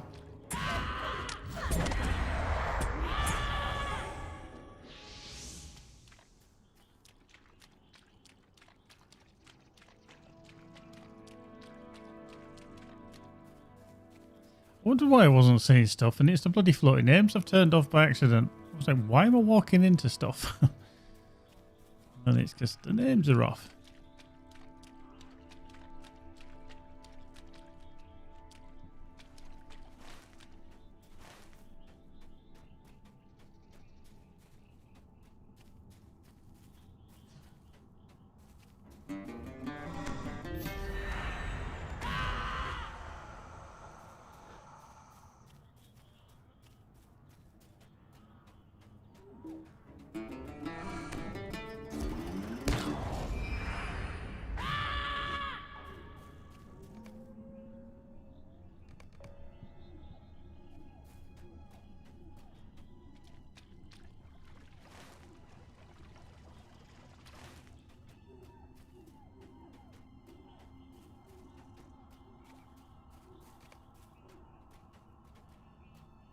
I think the orcs were trying to take me alive.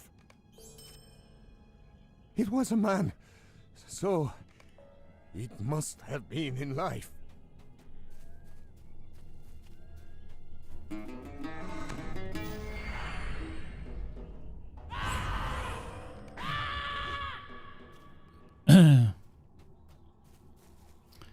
Okay, yeah.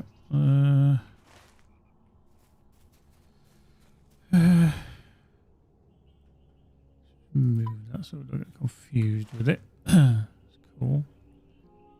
Lost in the swamp. We just still need 3 more spirits. So as we wander back, we'll try and find some.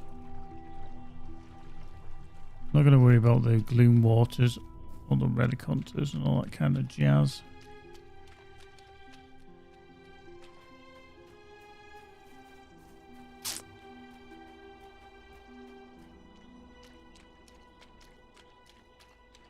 One over there.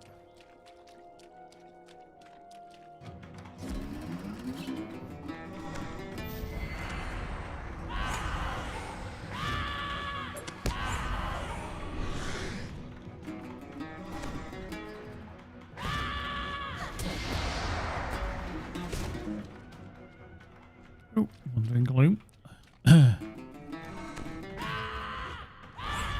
Oink.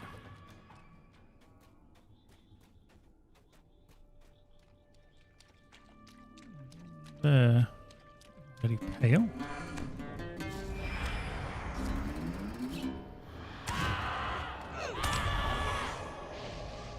Yeah, right, last one should be well.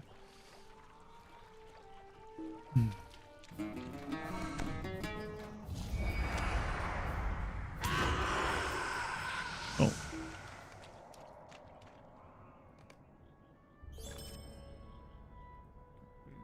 Right, so that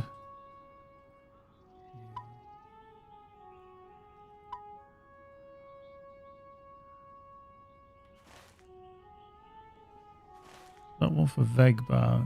Okay. Possibly, potentially do that one. Right, let's just get on the war steed and then just try and get across the water somehow. Way up. Good. Behave yourself, thank you.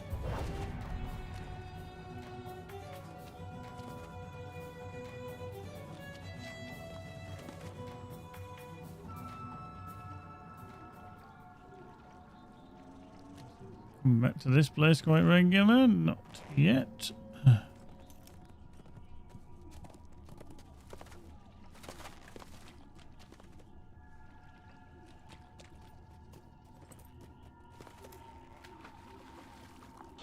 Bloody fell off.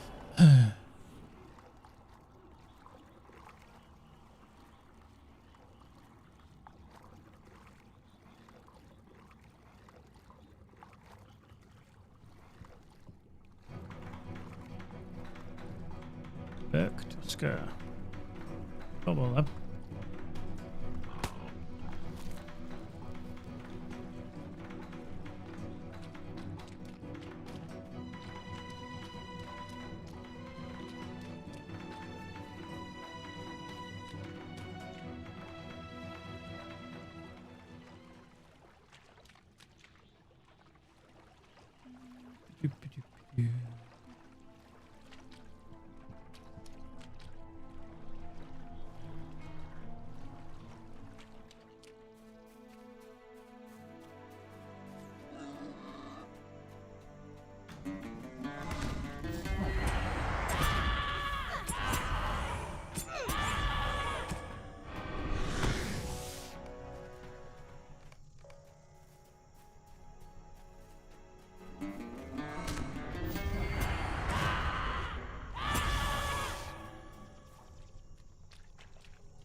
Right, let's go up the hill.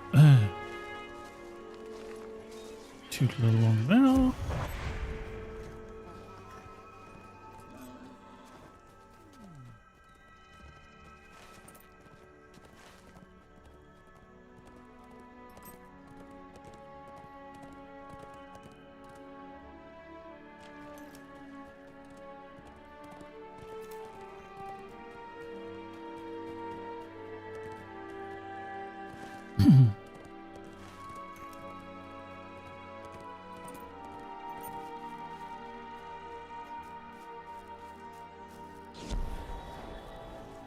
We hear tell of great deeds from far away, but danger is always near.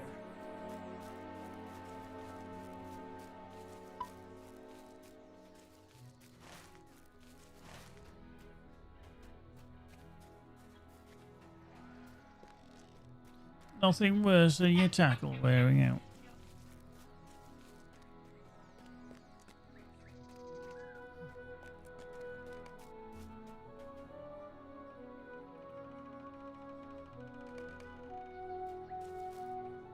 We meet once again, in less than ideal circumstances. There is something strange about these spiders. Oh.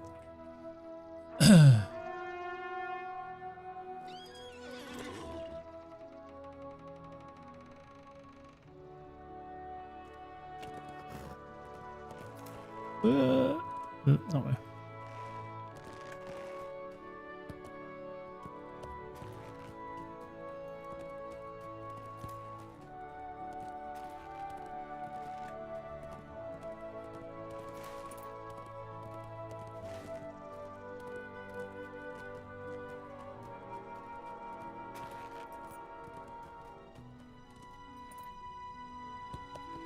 Yeah.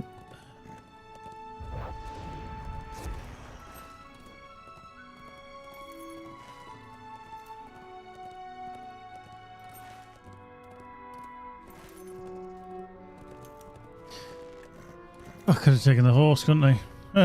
Dickhead.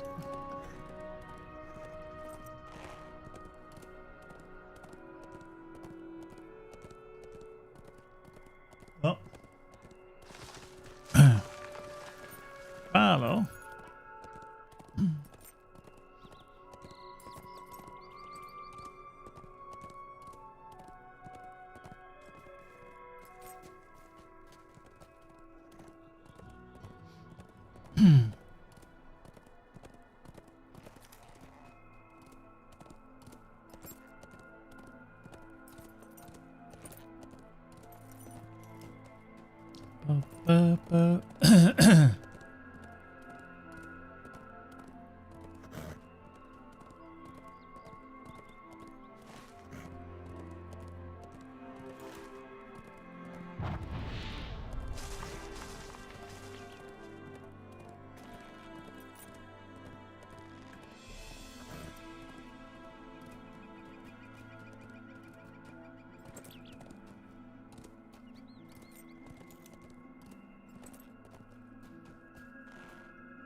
Let's cross there, up there, along there.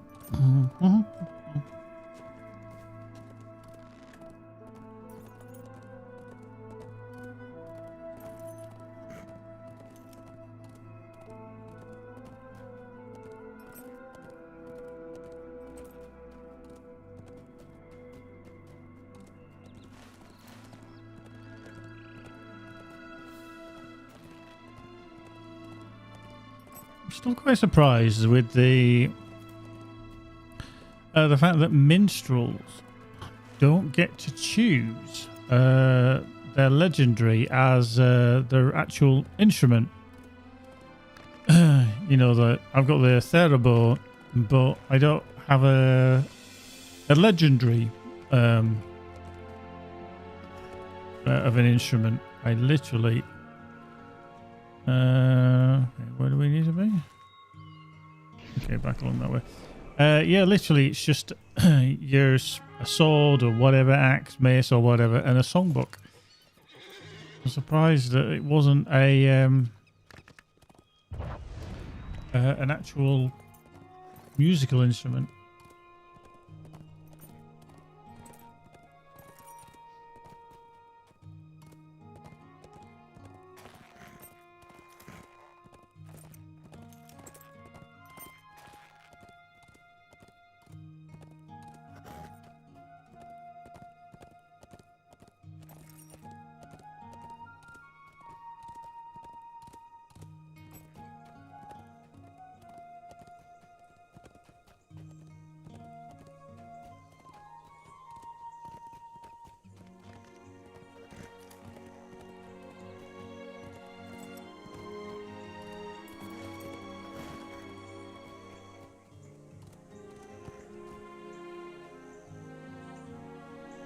Oh, Staircase, always worried about his sister. Scala, in command here at Vegbar, asked for help in this goblin matter. Grimbeorn sent me.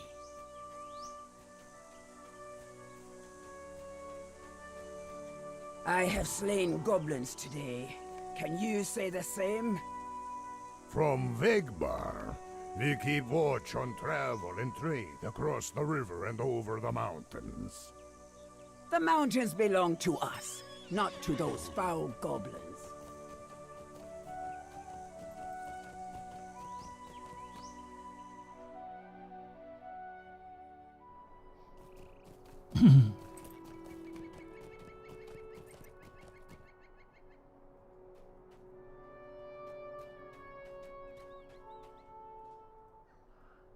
The fighting may be done, but we need to rebuild our town and restock our larders.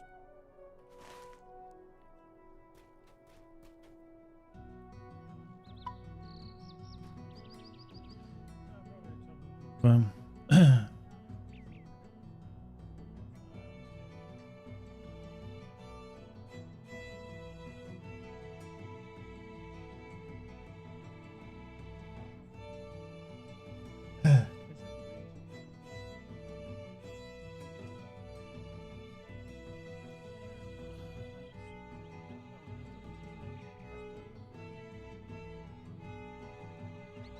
mhm.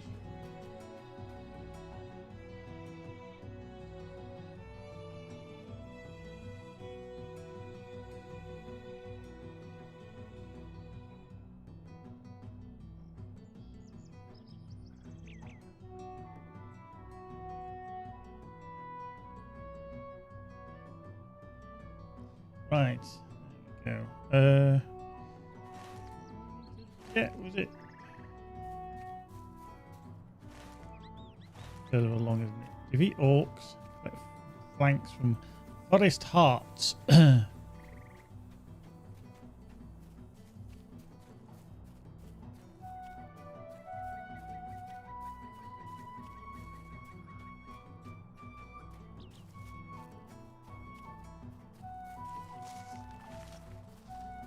Hello.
Cool. Right, defeat some orcsies. There is some. Oh.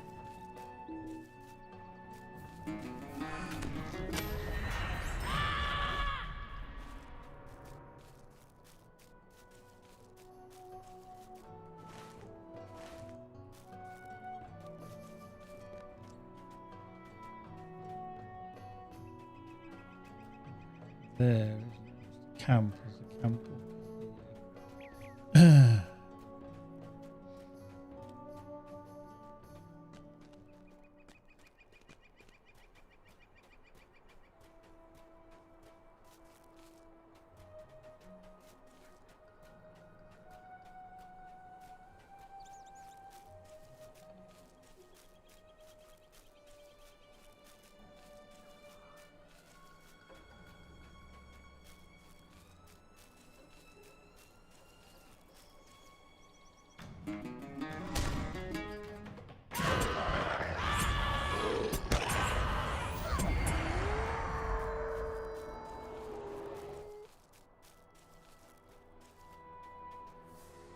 Always be a problem when I won't have so much on here, but on this character, but on certainly other characters. I used to hate coming to this place.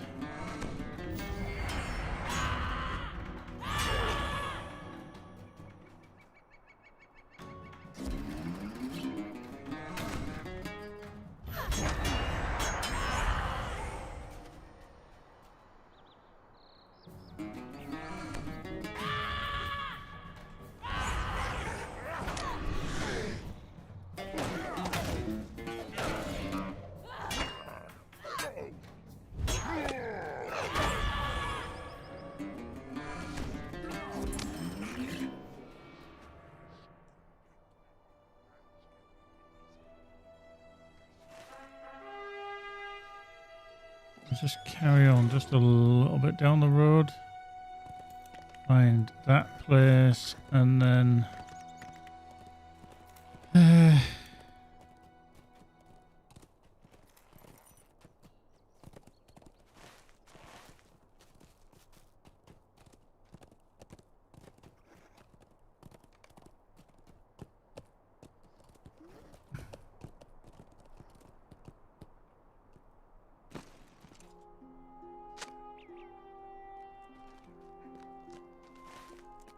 Okay, over here. Do.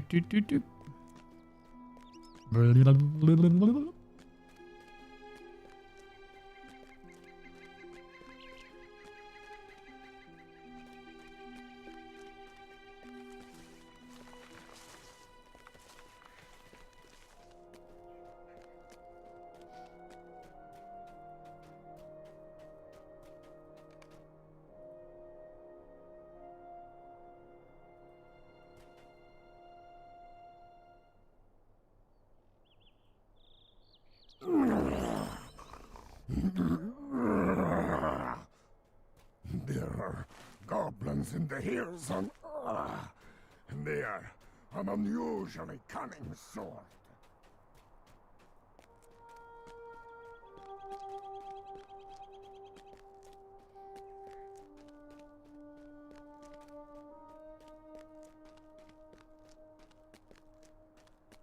Hey, random. I had a haircut a little while ago now. Yeah.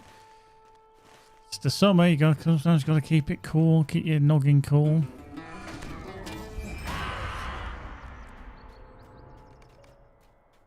Although I don't have my hat on, to be fair, because it's too bloody hot. It's too hot. I'm like, nope. Right, so we've got defeat and salvage provisions of all these wonderful oxys, poosies, yucky thingies in here. Marvellous.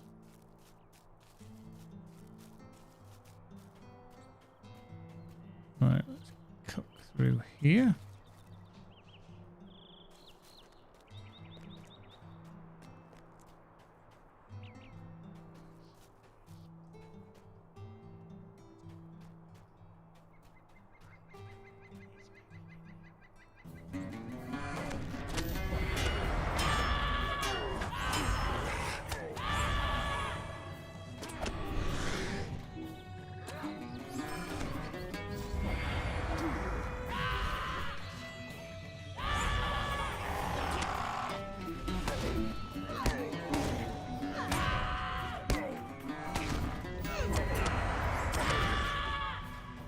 Quite handy actually that he got so up there.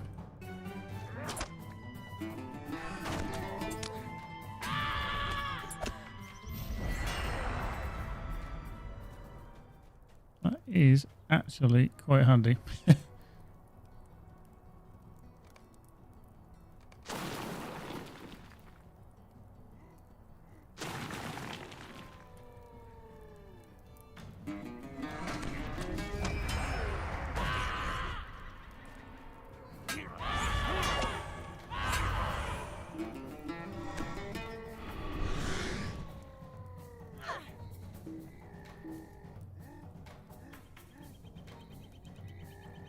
Okay, just getting confused.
I remember rightly, there's more inside. So I don't actually need to kill everything out here.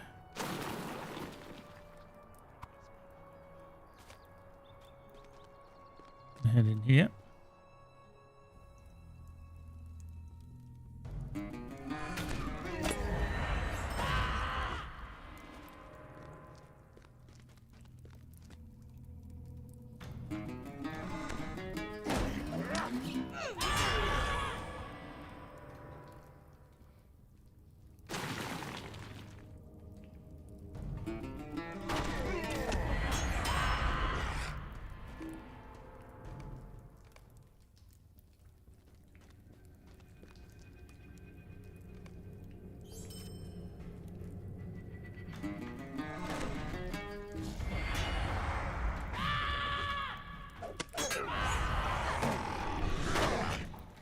Yeah, the lag is kicking in quite a lot now.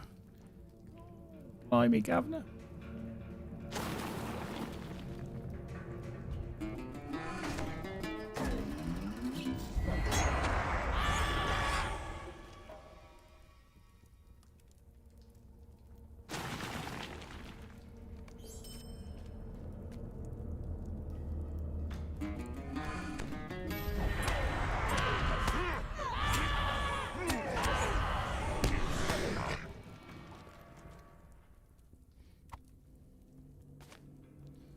Right, one more.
Come back here, you puff. Oh. Oh.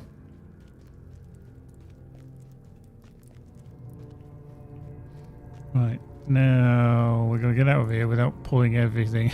I think if we can get on the war steed. Get that on. Yeah, see, we can just about get that on. Yeah, let's get out of there quick.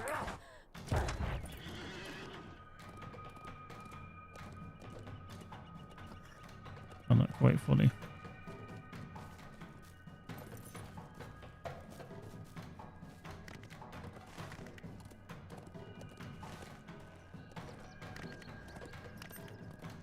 Right, we need to go back, don't we? Need to speak to Harscore at Hodient. Ah.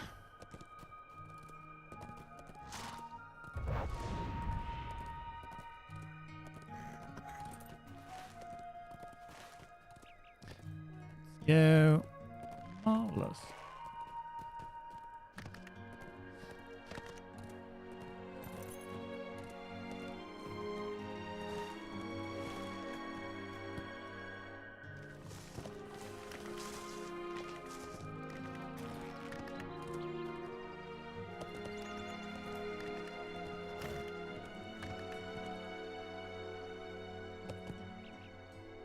I hope these provisions will be enough.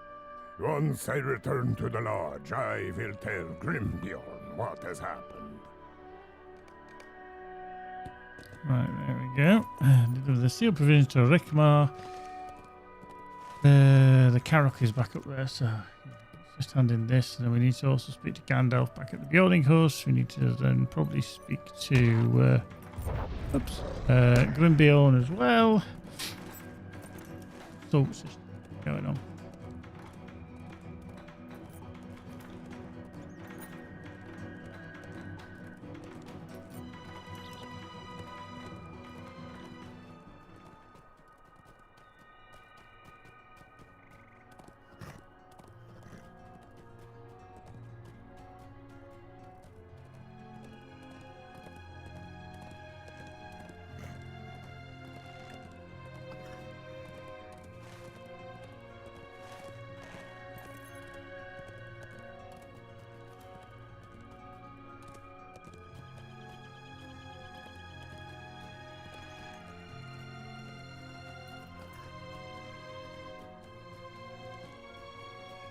Yum.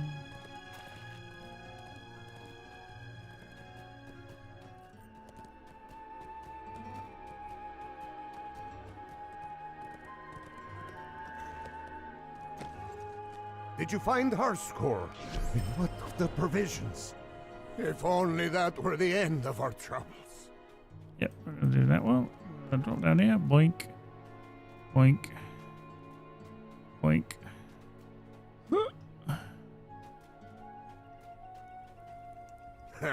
You have found choice cuts to exceed many of our hunters' finest takings. Oop. I love hearing stories.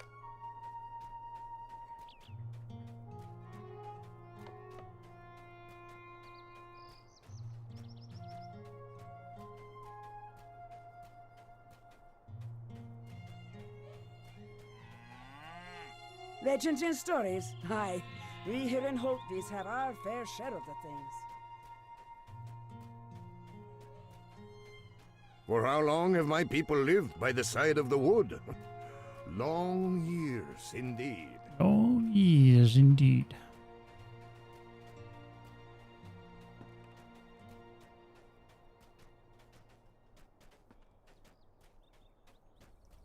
Did you enjoy hearing my people's myths and legends?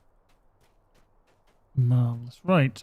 So, Bjorning Hus quickly the horse route and then across to the Carrock.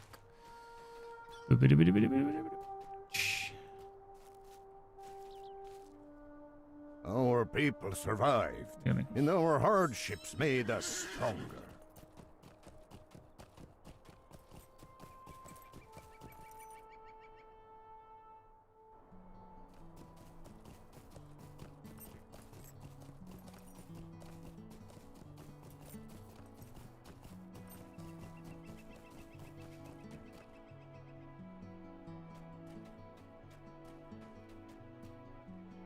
Did you succeed at those two purposes? Maybe.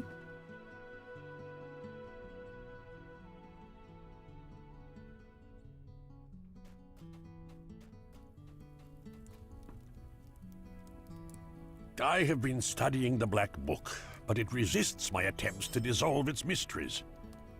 I have found that walking can often be the best way to banish troubling distractions.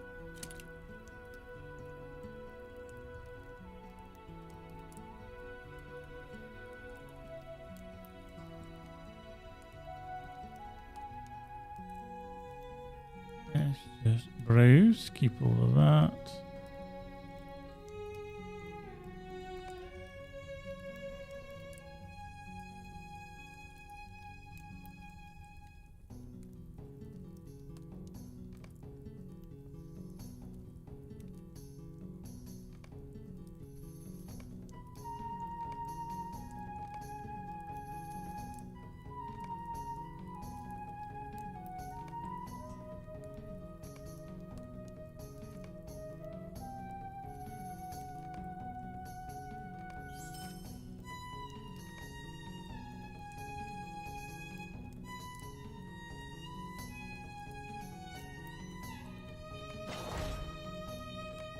Marvelous. Have you learned more about the darkness that has settled upon the Vales? Right, come on, Bellend, where are you? We need to have a word, you and me. Oh, there he is. Yeah.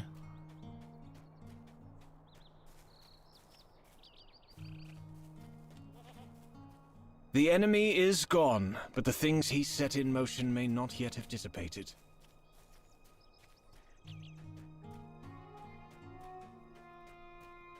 Back in. Back it up, back it in.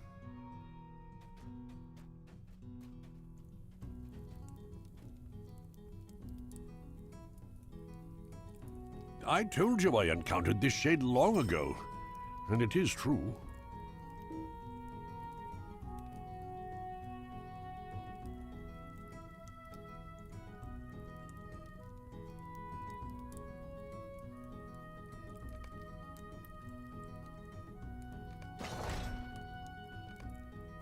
Marvelous.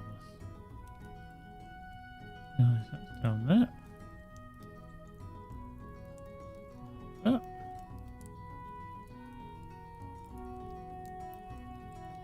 That is enough for now. Cool. You know?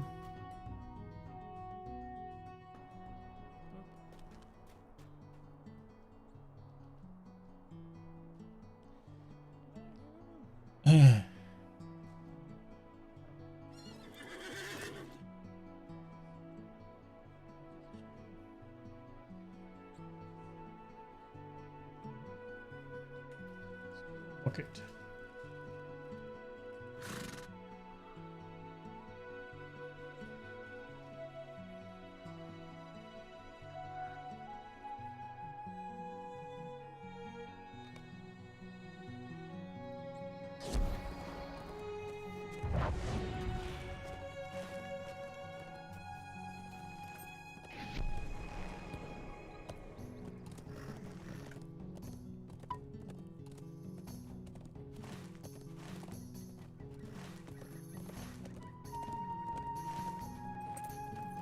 Well, let's go to the Carrock. Let's see what big birdies we can see. There you go. That rock there. Really?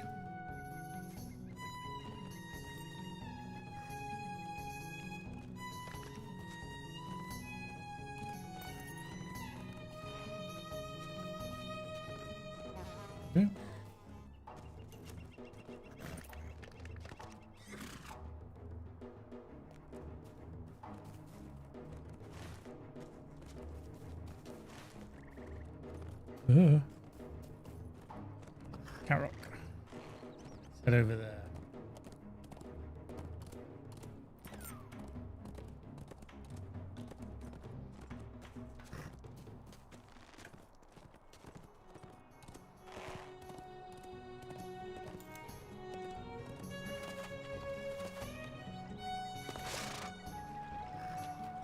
Oh, we go.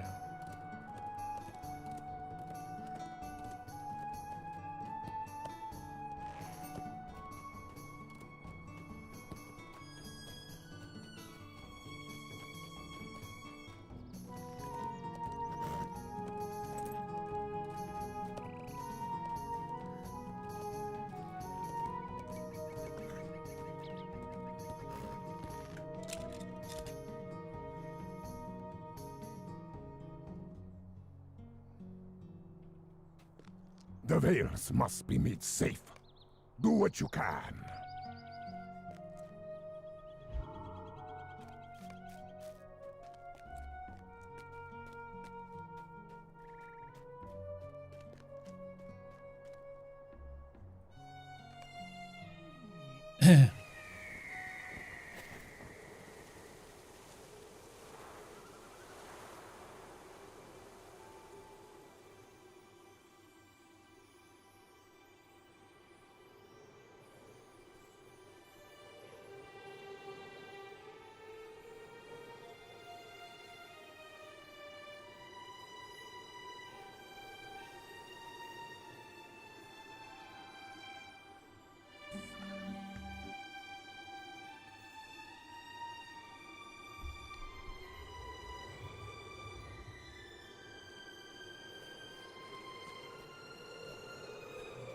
We're here. Under row.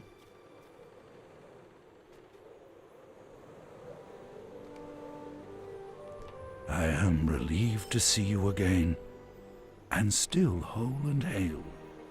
Do you need further guidance? May fortune favor you, friend.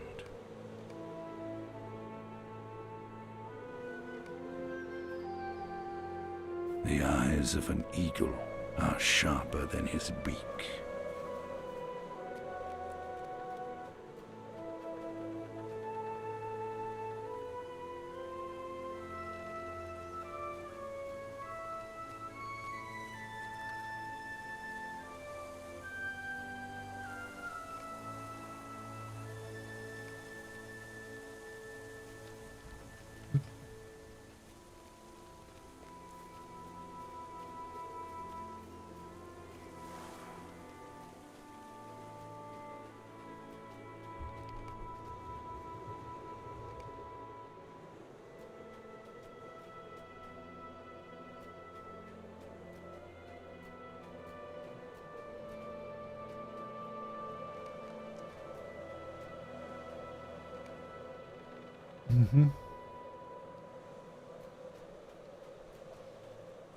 It's always one of the coolest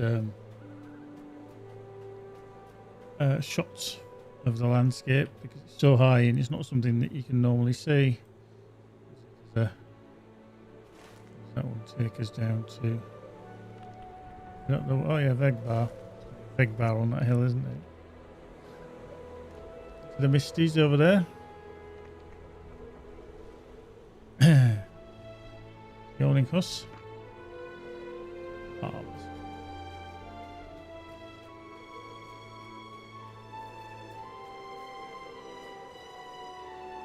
This location must remain secure. With the swiftness of the northern winds.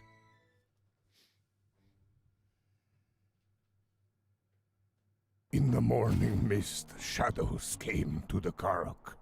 My only thought was to protect the sacred rock with my life.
Marvelous.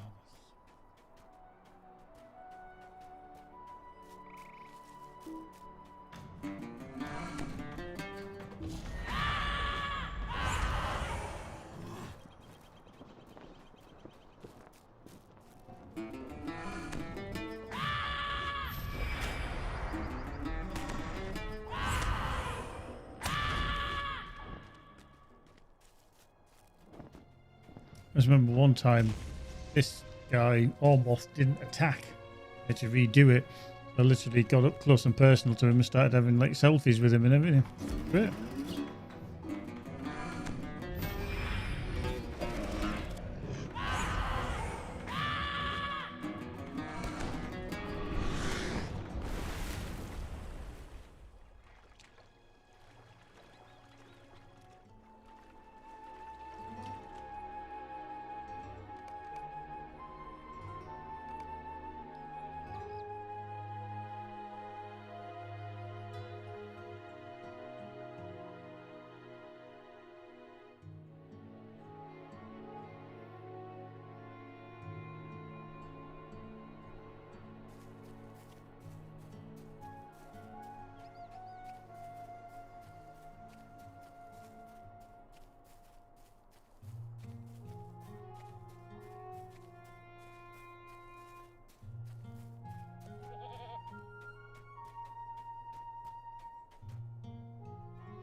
You and Varthmat have returned in safety.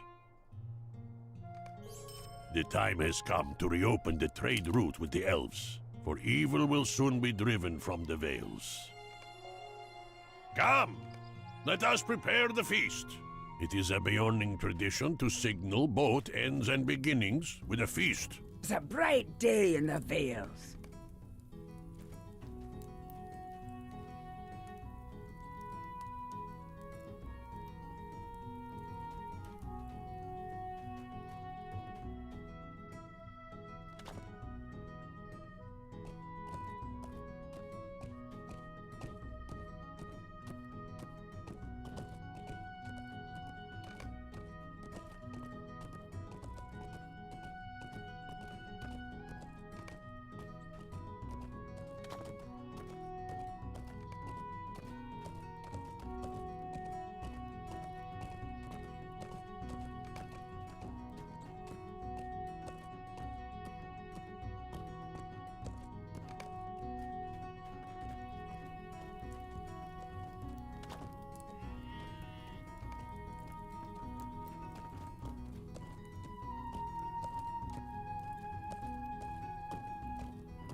I just remember the first time I ever did this. Bloody creatures moved about so quick. You were like, really?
Oh, jibber jabber, oh, jibber no.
Do you think Thranduil is displeased that his son has remained for so long in the Beorning lands?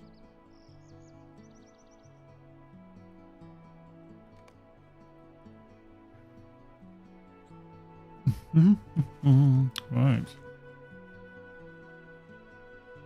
We got to hold this. That'll get quite a few. The Vales must be made safe. Do what you can. Have a bag. That'll be quite handy. I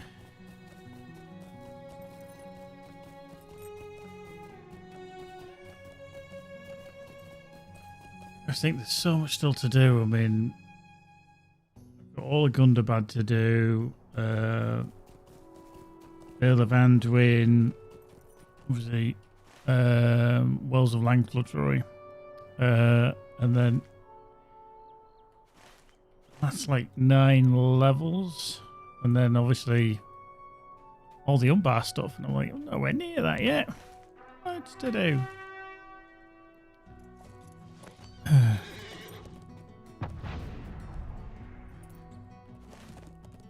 think certainly for new players, they'll be like, oh, I haven't been there yet. I haven't been here yet. Because of the choices that are available now. But I think just a bit of guidance for a newer player is just you're not going to be able to go everywhere, do everything and all that, you know, on your first playthrough, unless you want to do the whole completion thing, which I wouldn't advise to do. I'd just go through on a different character and kind of take a slightly different pathway each time.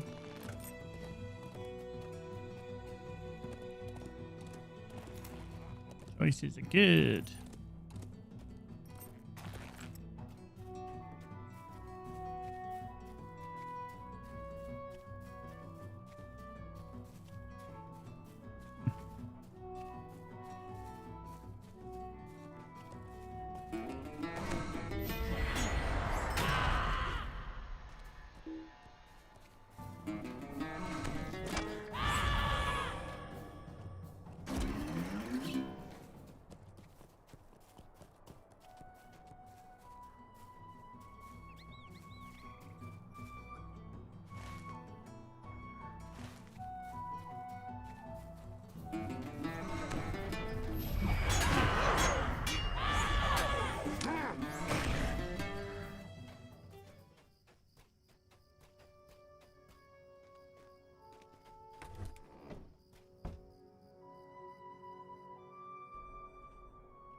You know if these are counting at all. I don't think they do.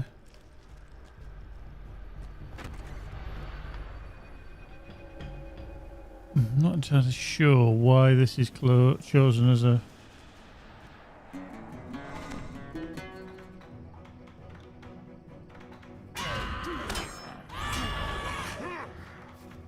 Hello.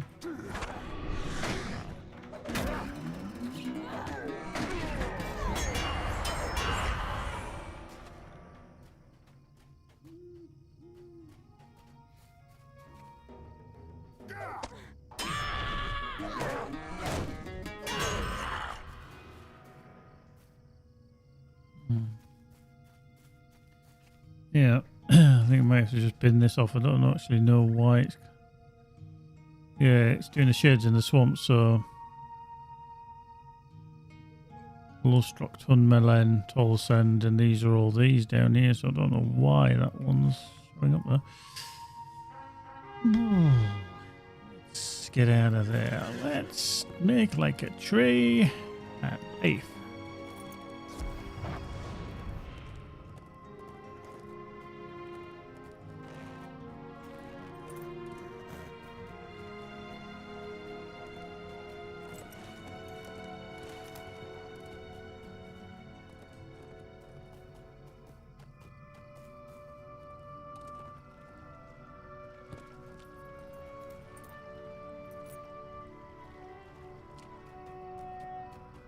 Alright, Scooby Dooby Doo, where are you?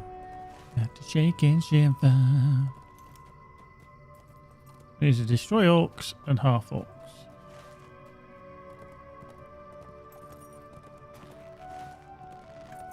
Oh yeah, that's over there. Right.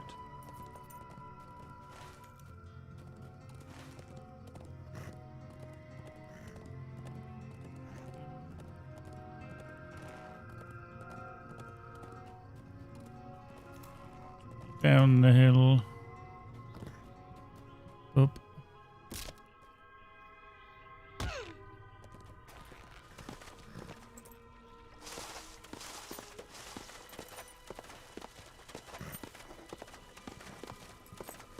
Unbelievable, Jeff.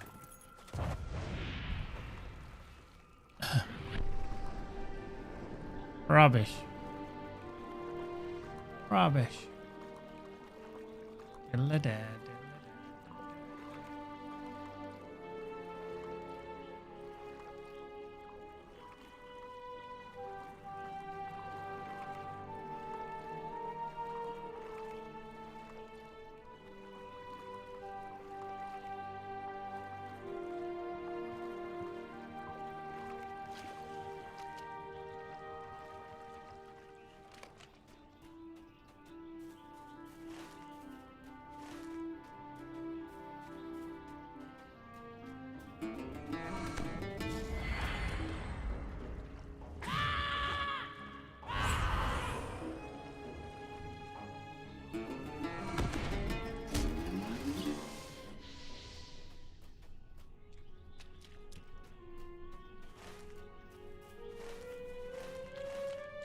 Don't know if these glimmers count. Oh, they do.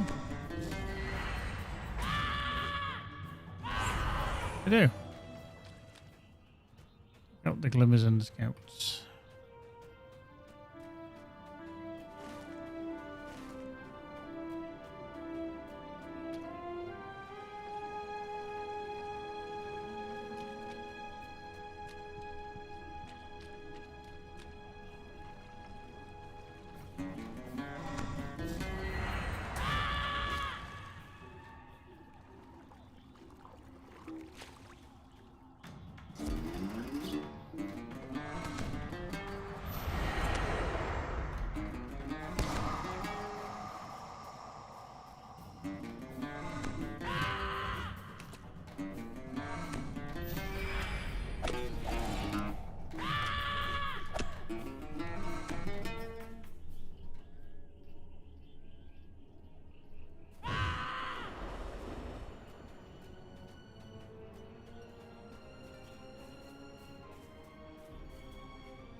Cool. That went well.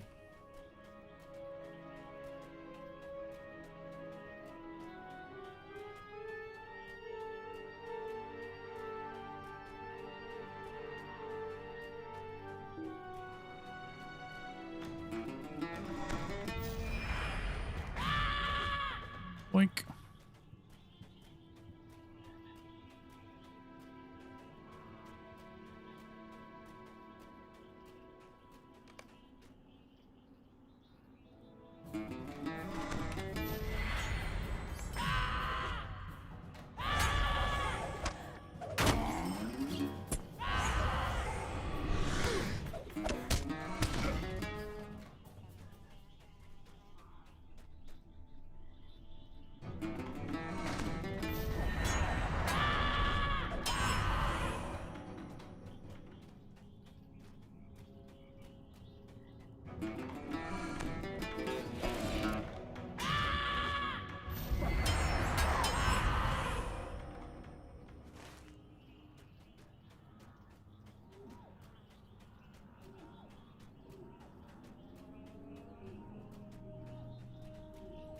Okay.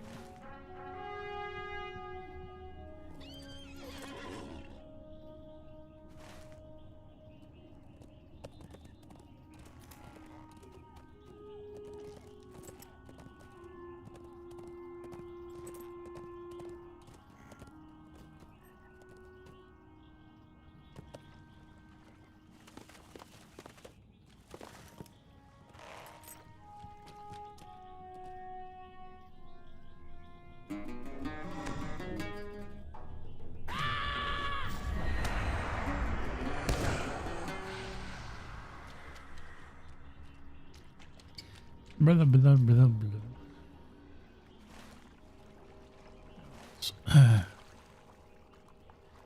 Run, Forrest, run.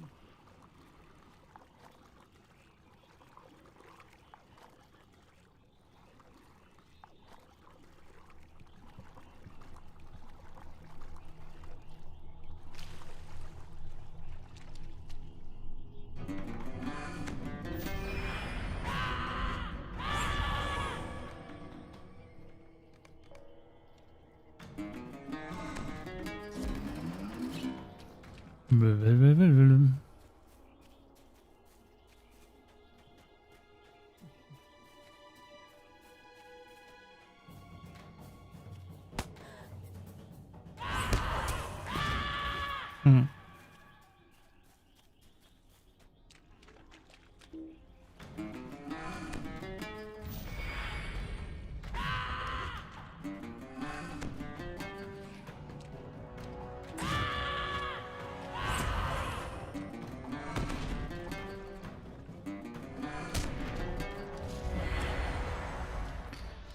Yeah.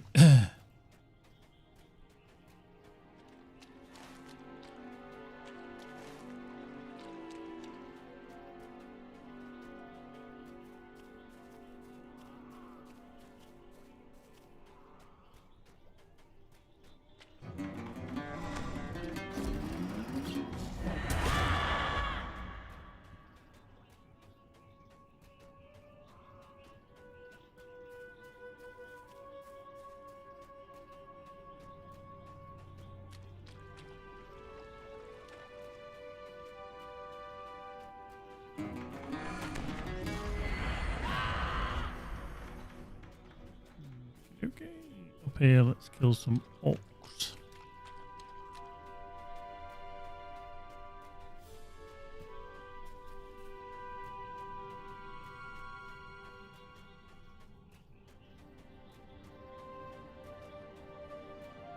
Where are ya? Where are ya?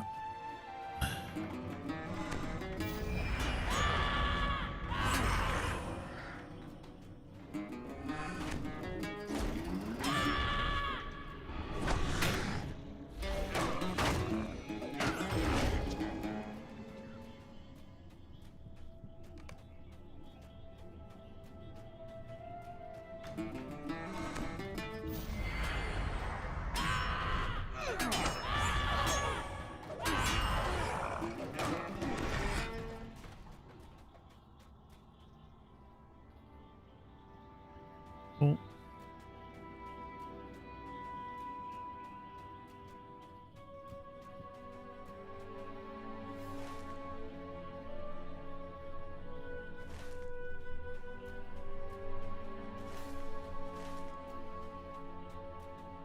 Oink.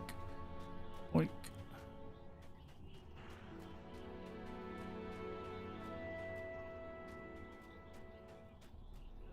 Baby, keep a ring around. Oiland.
Go speak to Gandalf. Road. Up.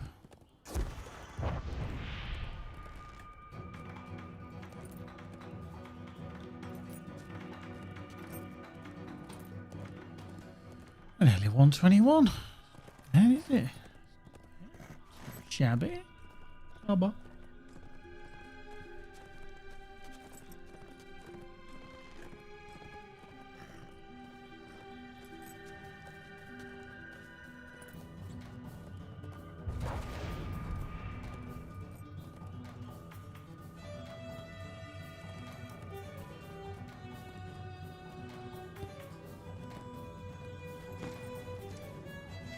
You know the War of the Last Alliance and the siege of Barad-dûr that concluded the Second Age.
Yeah, Gandalf, where are you? He's quick, I'll give him that. You talk to him and then he gets ahead of you by about 3 miles. And you're thinking, how does he get there?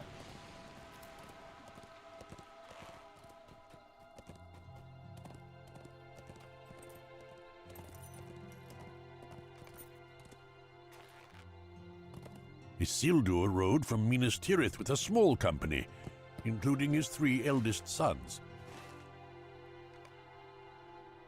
The War of the Last Alliance had ended in victory. Did that success blind Isildur and his men?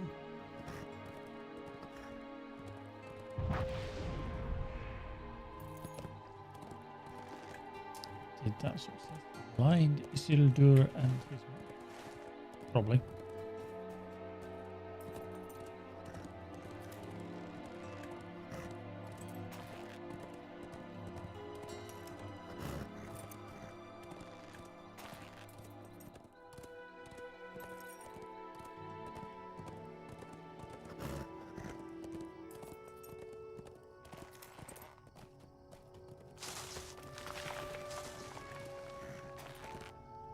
The orcs struck as Isildur's company crossed near to the Gladden Fields. The orcs descended upon Isildur's band with ravenous fury.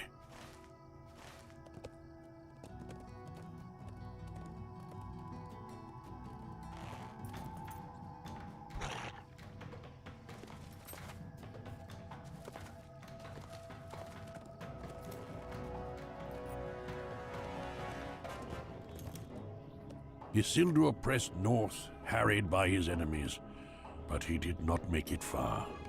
Of his men, only 3 survived. One of these was Oktar, Isildur's...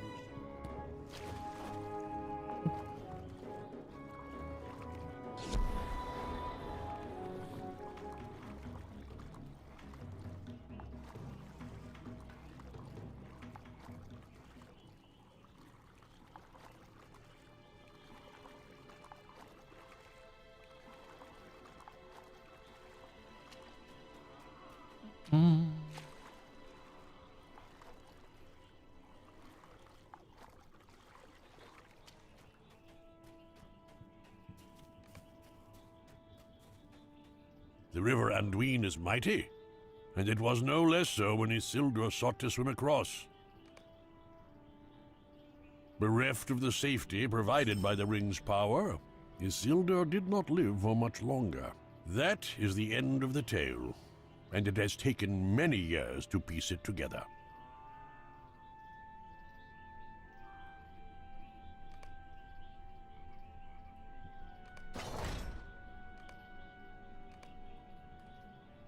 Cool. Let's just remove that. That. Head back to this. We've still got those. Agari the Wanderer. While we're here, let's go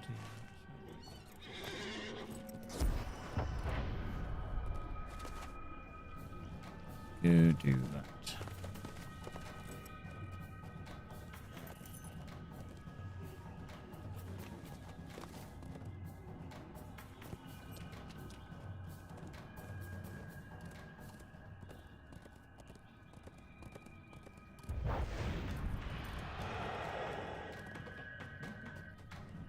Whoop. That's that one. Hey, Zhao, how are you doing? Good afternoon, good morning to you. Hope you're well. Not too bad myself, not too bad.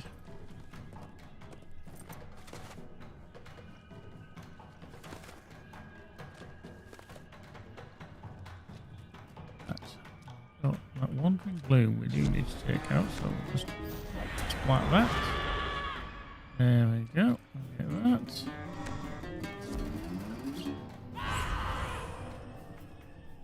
Boink, boink. Carry on. Along here.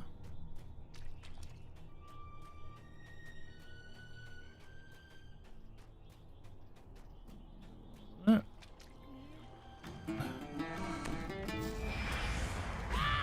Oh. Marvelous. They'll be as bloody marvelous. Boink.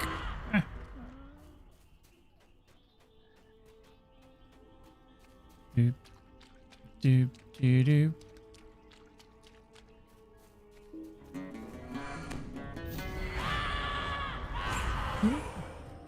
Okay. Right, these gloom waters are going to be a bit more prevalent around here, so we can take some of these out while we get to the point of where the galley would have been. There we go, we can see the shade from here.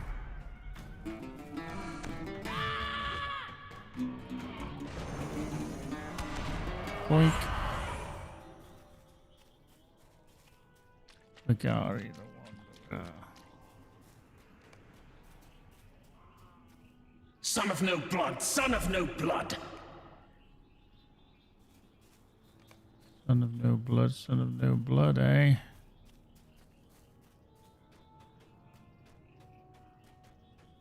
The gloom water.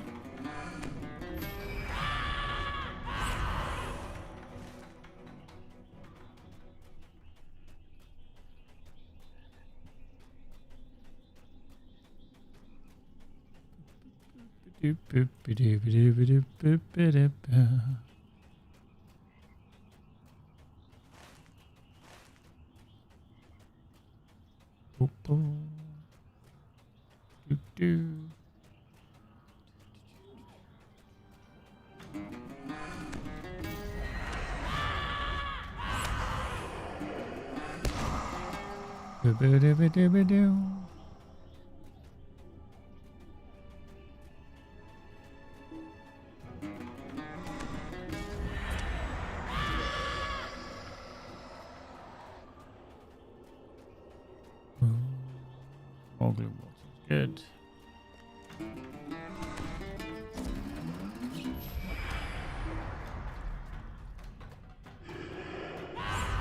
Come on. Come on. Stop hiding. 64 morale out of 24,000. Thank you. Just know you're going to die.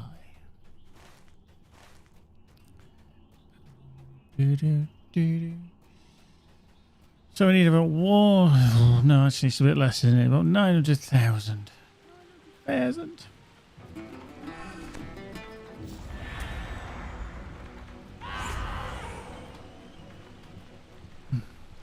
Gulthava, maiden of Gladden. What has brought you to this place?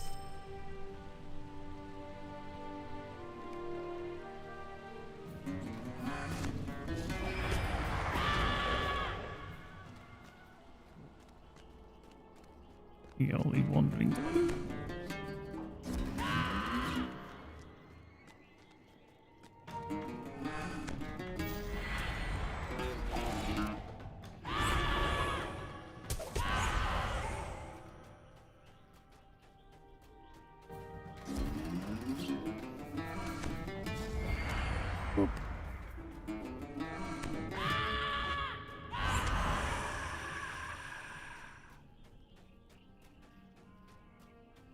Yeah, Gulthama, come on, you got a secret to hide, haven't you?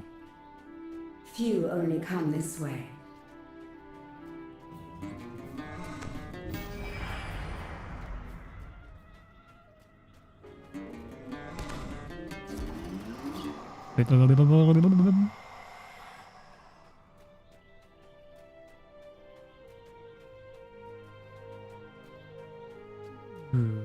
Whoop. Well met. Alright. Let's just see what we've got in the shop. Need that. Don't need that. Don't need that.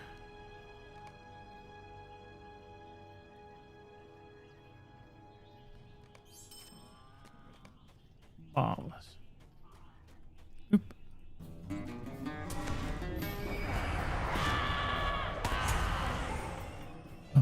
Right, one more Wandering Gloom. How many more Gloom Wars? 2. Got plenty of those.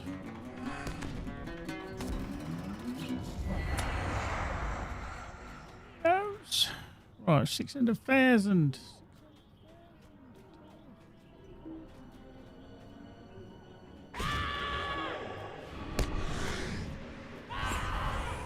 Right, that's that one done. Oof.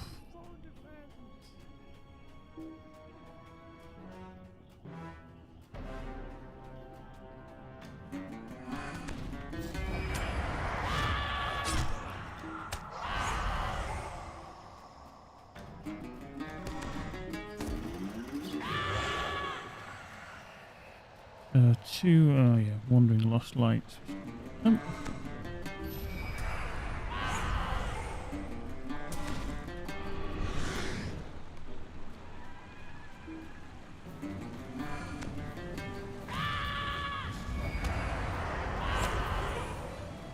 One more of them.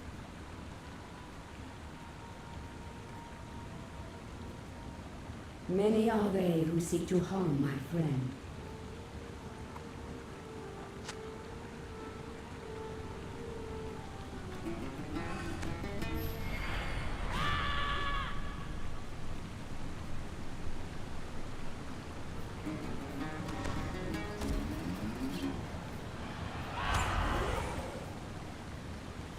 Oh, need about 80,000. 80,000.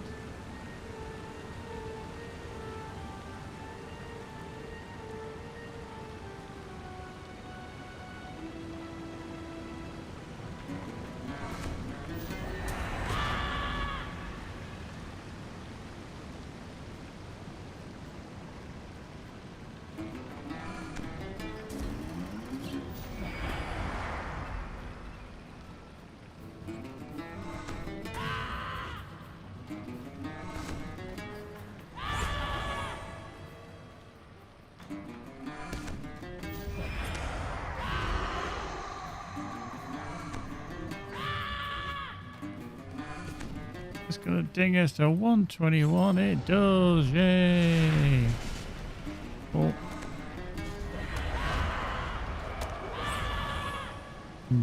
Marvelous. Okie dokie. Right, that's that done then. So remove that. Halt this. Orcs or goblins. Back along there. Okay. Right, let's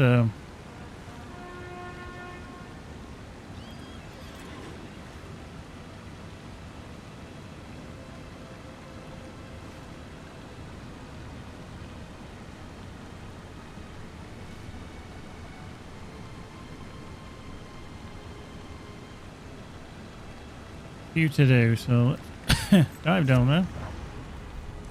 Biggity biggity bitty bong.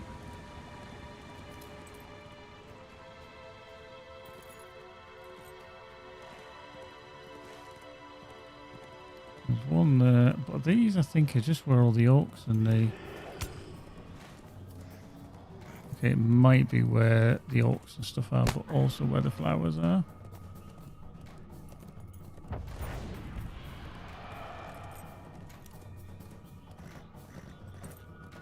Okay, what might be the good idea is to go here, there, finish off there, come back down to here. Oh, I don't know if I've actually been here yet.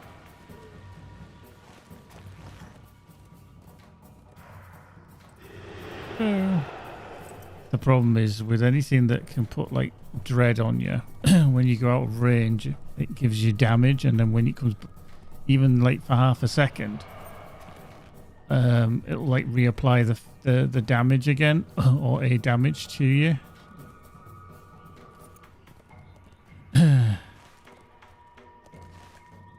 Oh, here first.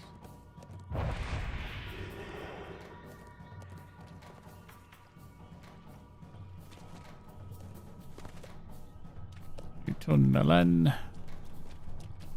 The right mess.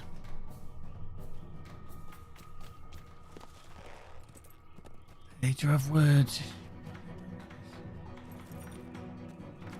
I need to tidy it up around here. There's something really weird that goes on here as well. I think it's just because I've been in combat for so long. Yeah, there we go. Just literally got out of combat.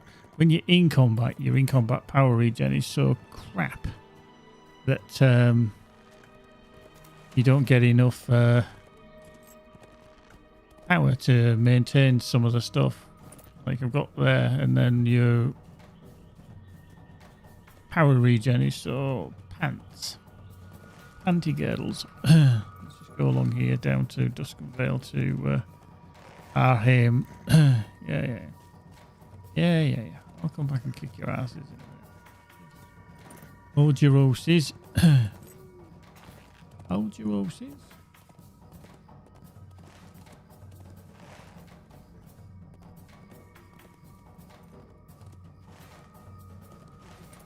Gotta fight our way through there to get the flower.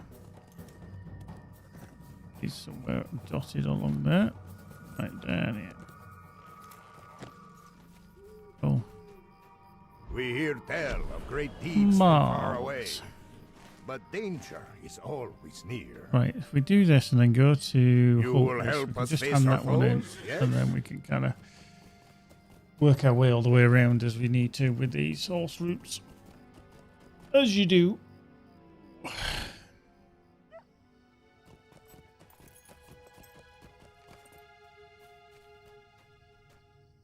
Fortune must smile on Holtvis for you to return to us so quickly. Right, that is as good a time as any to stop because we need to take a break in 20 minutes because we're watching Slovakia. See how we get on. Hopefully we play better than we have been doing. Otherwise, we'll be out the door.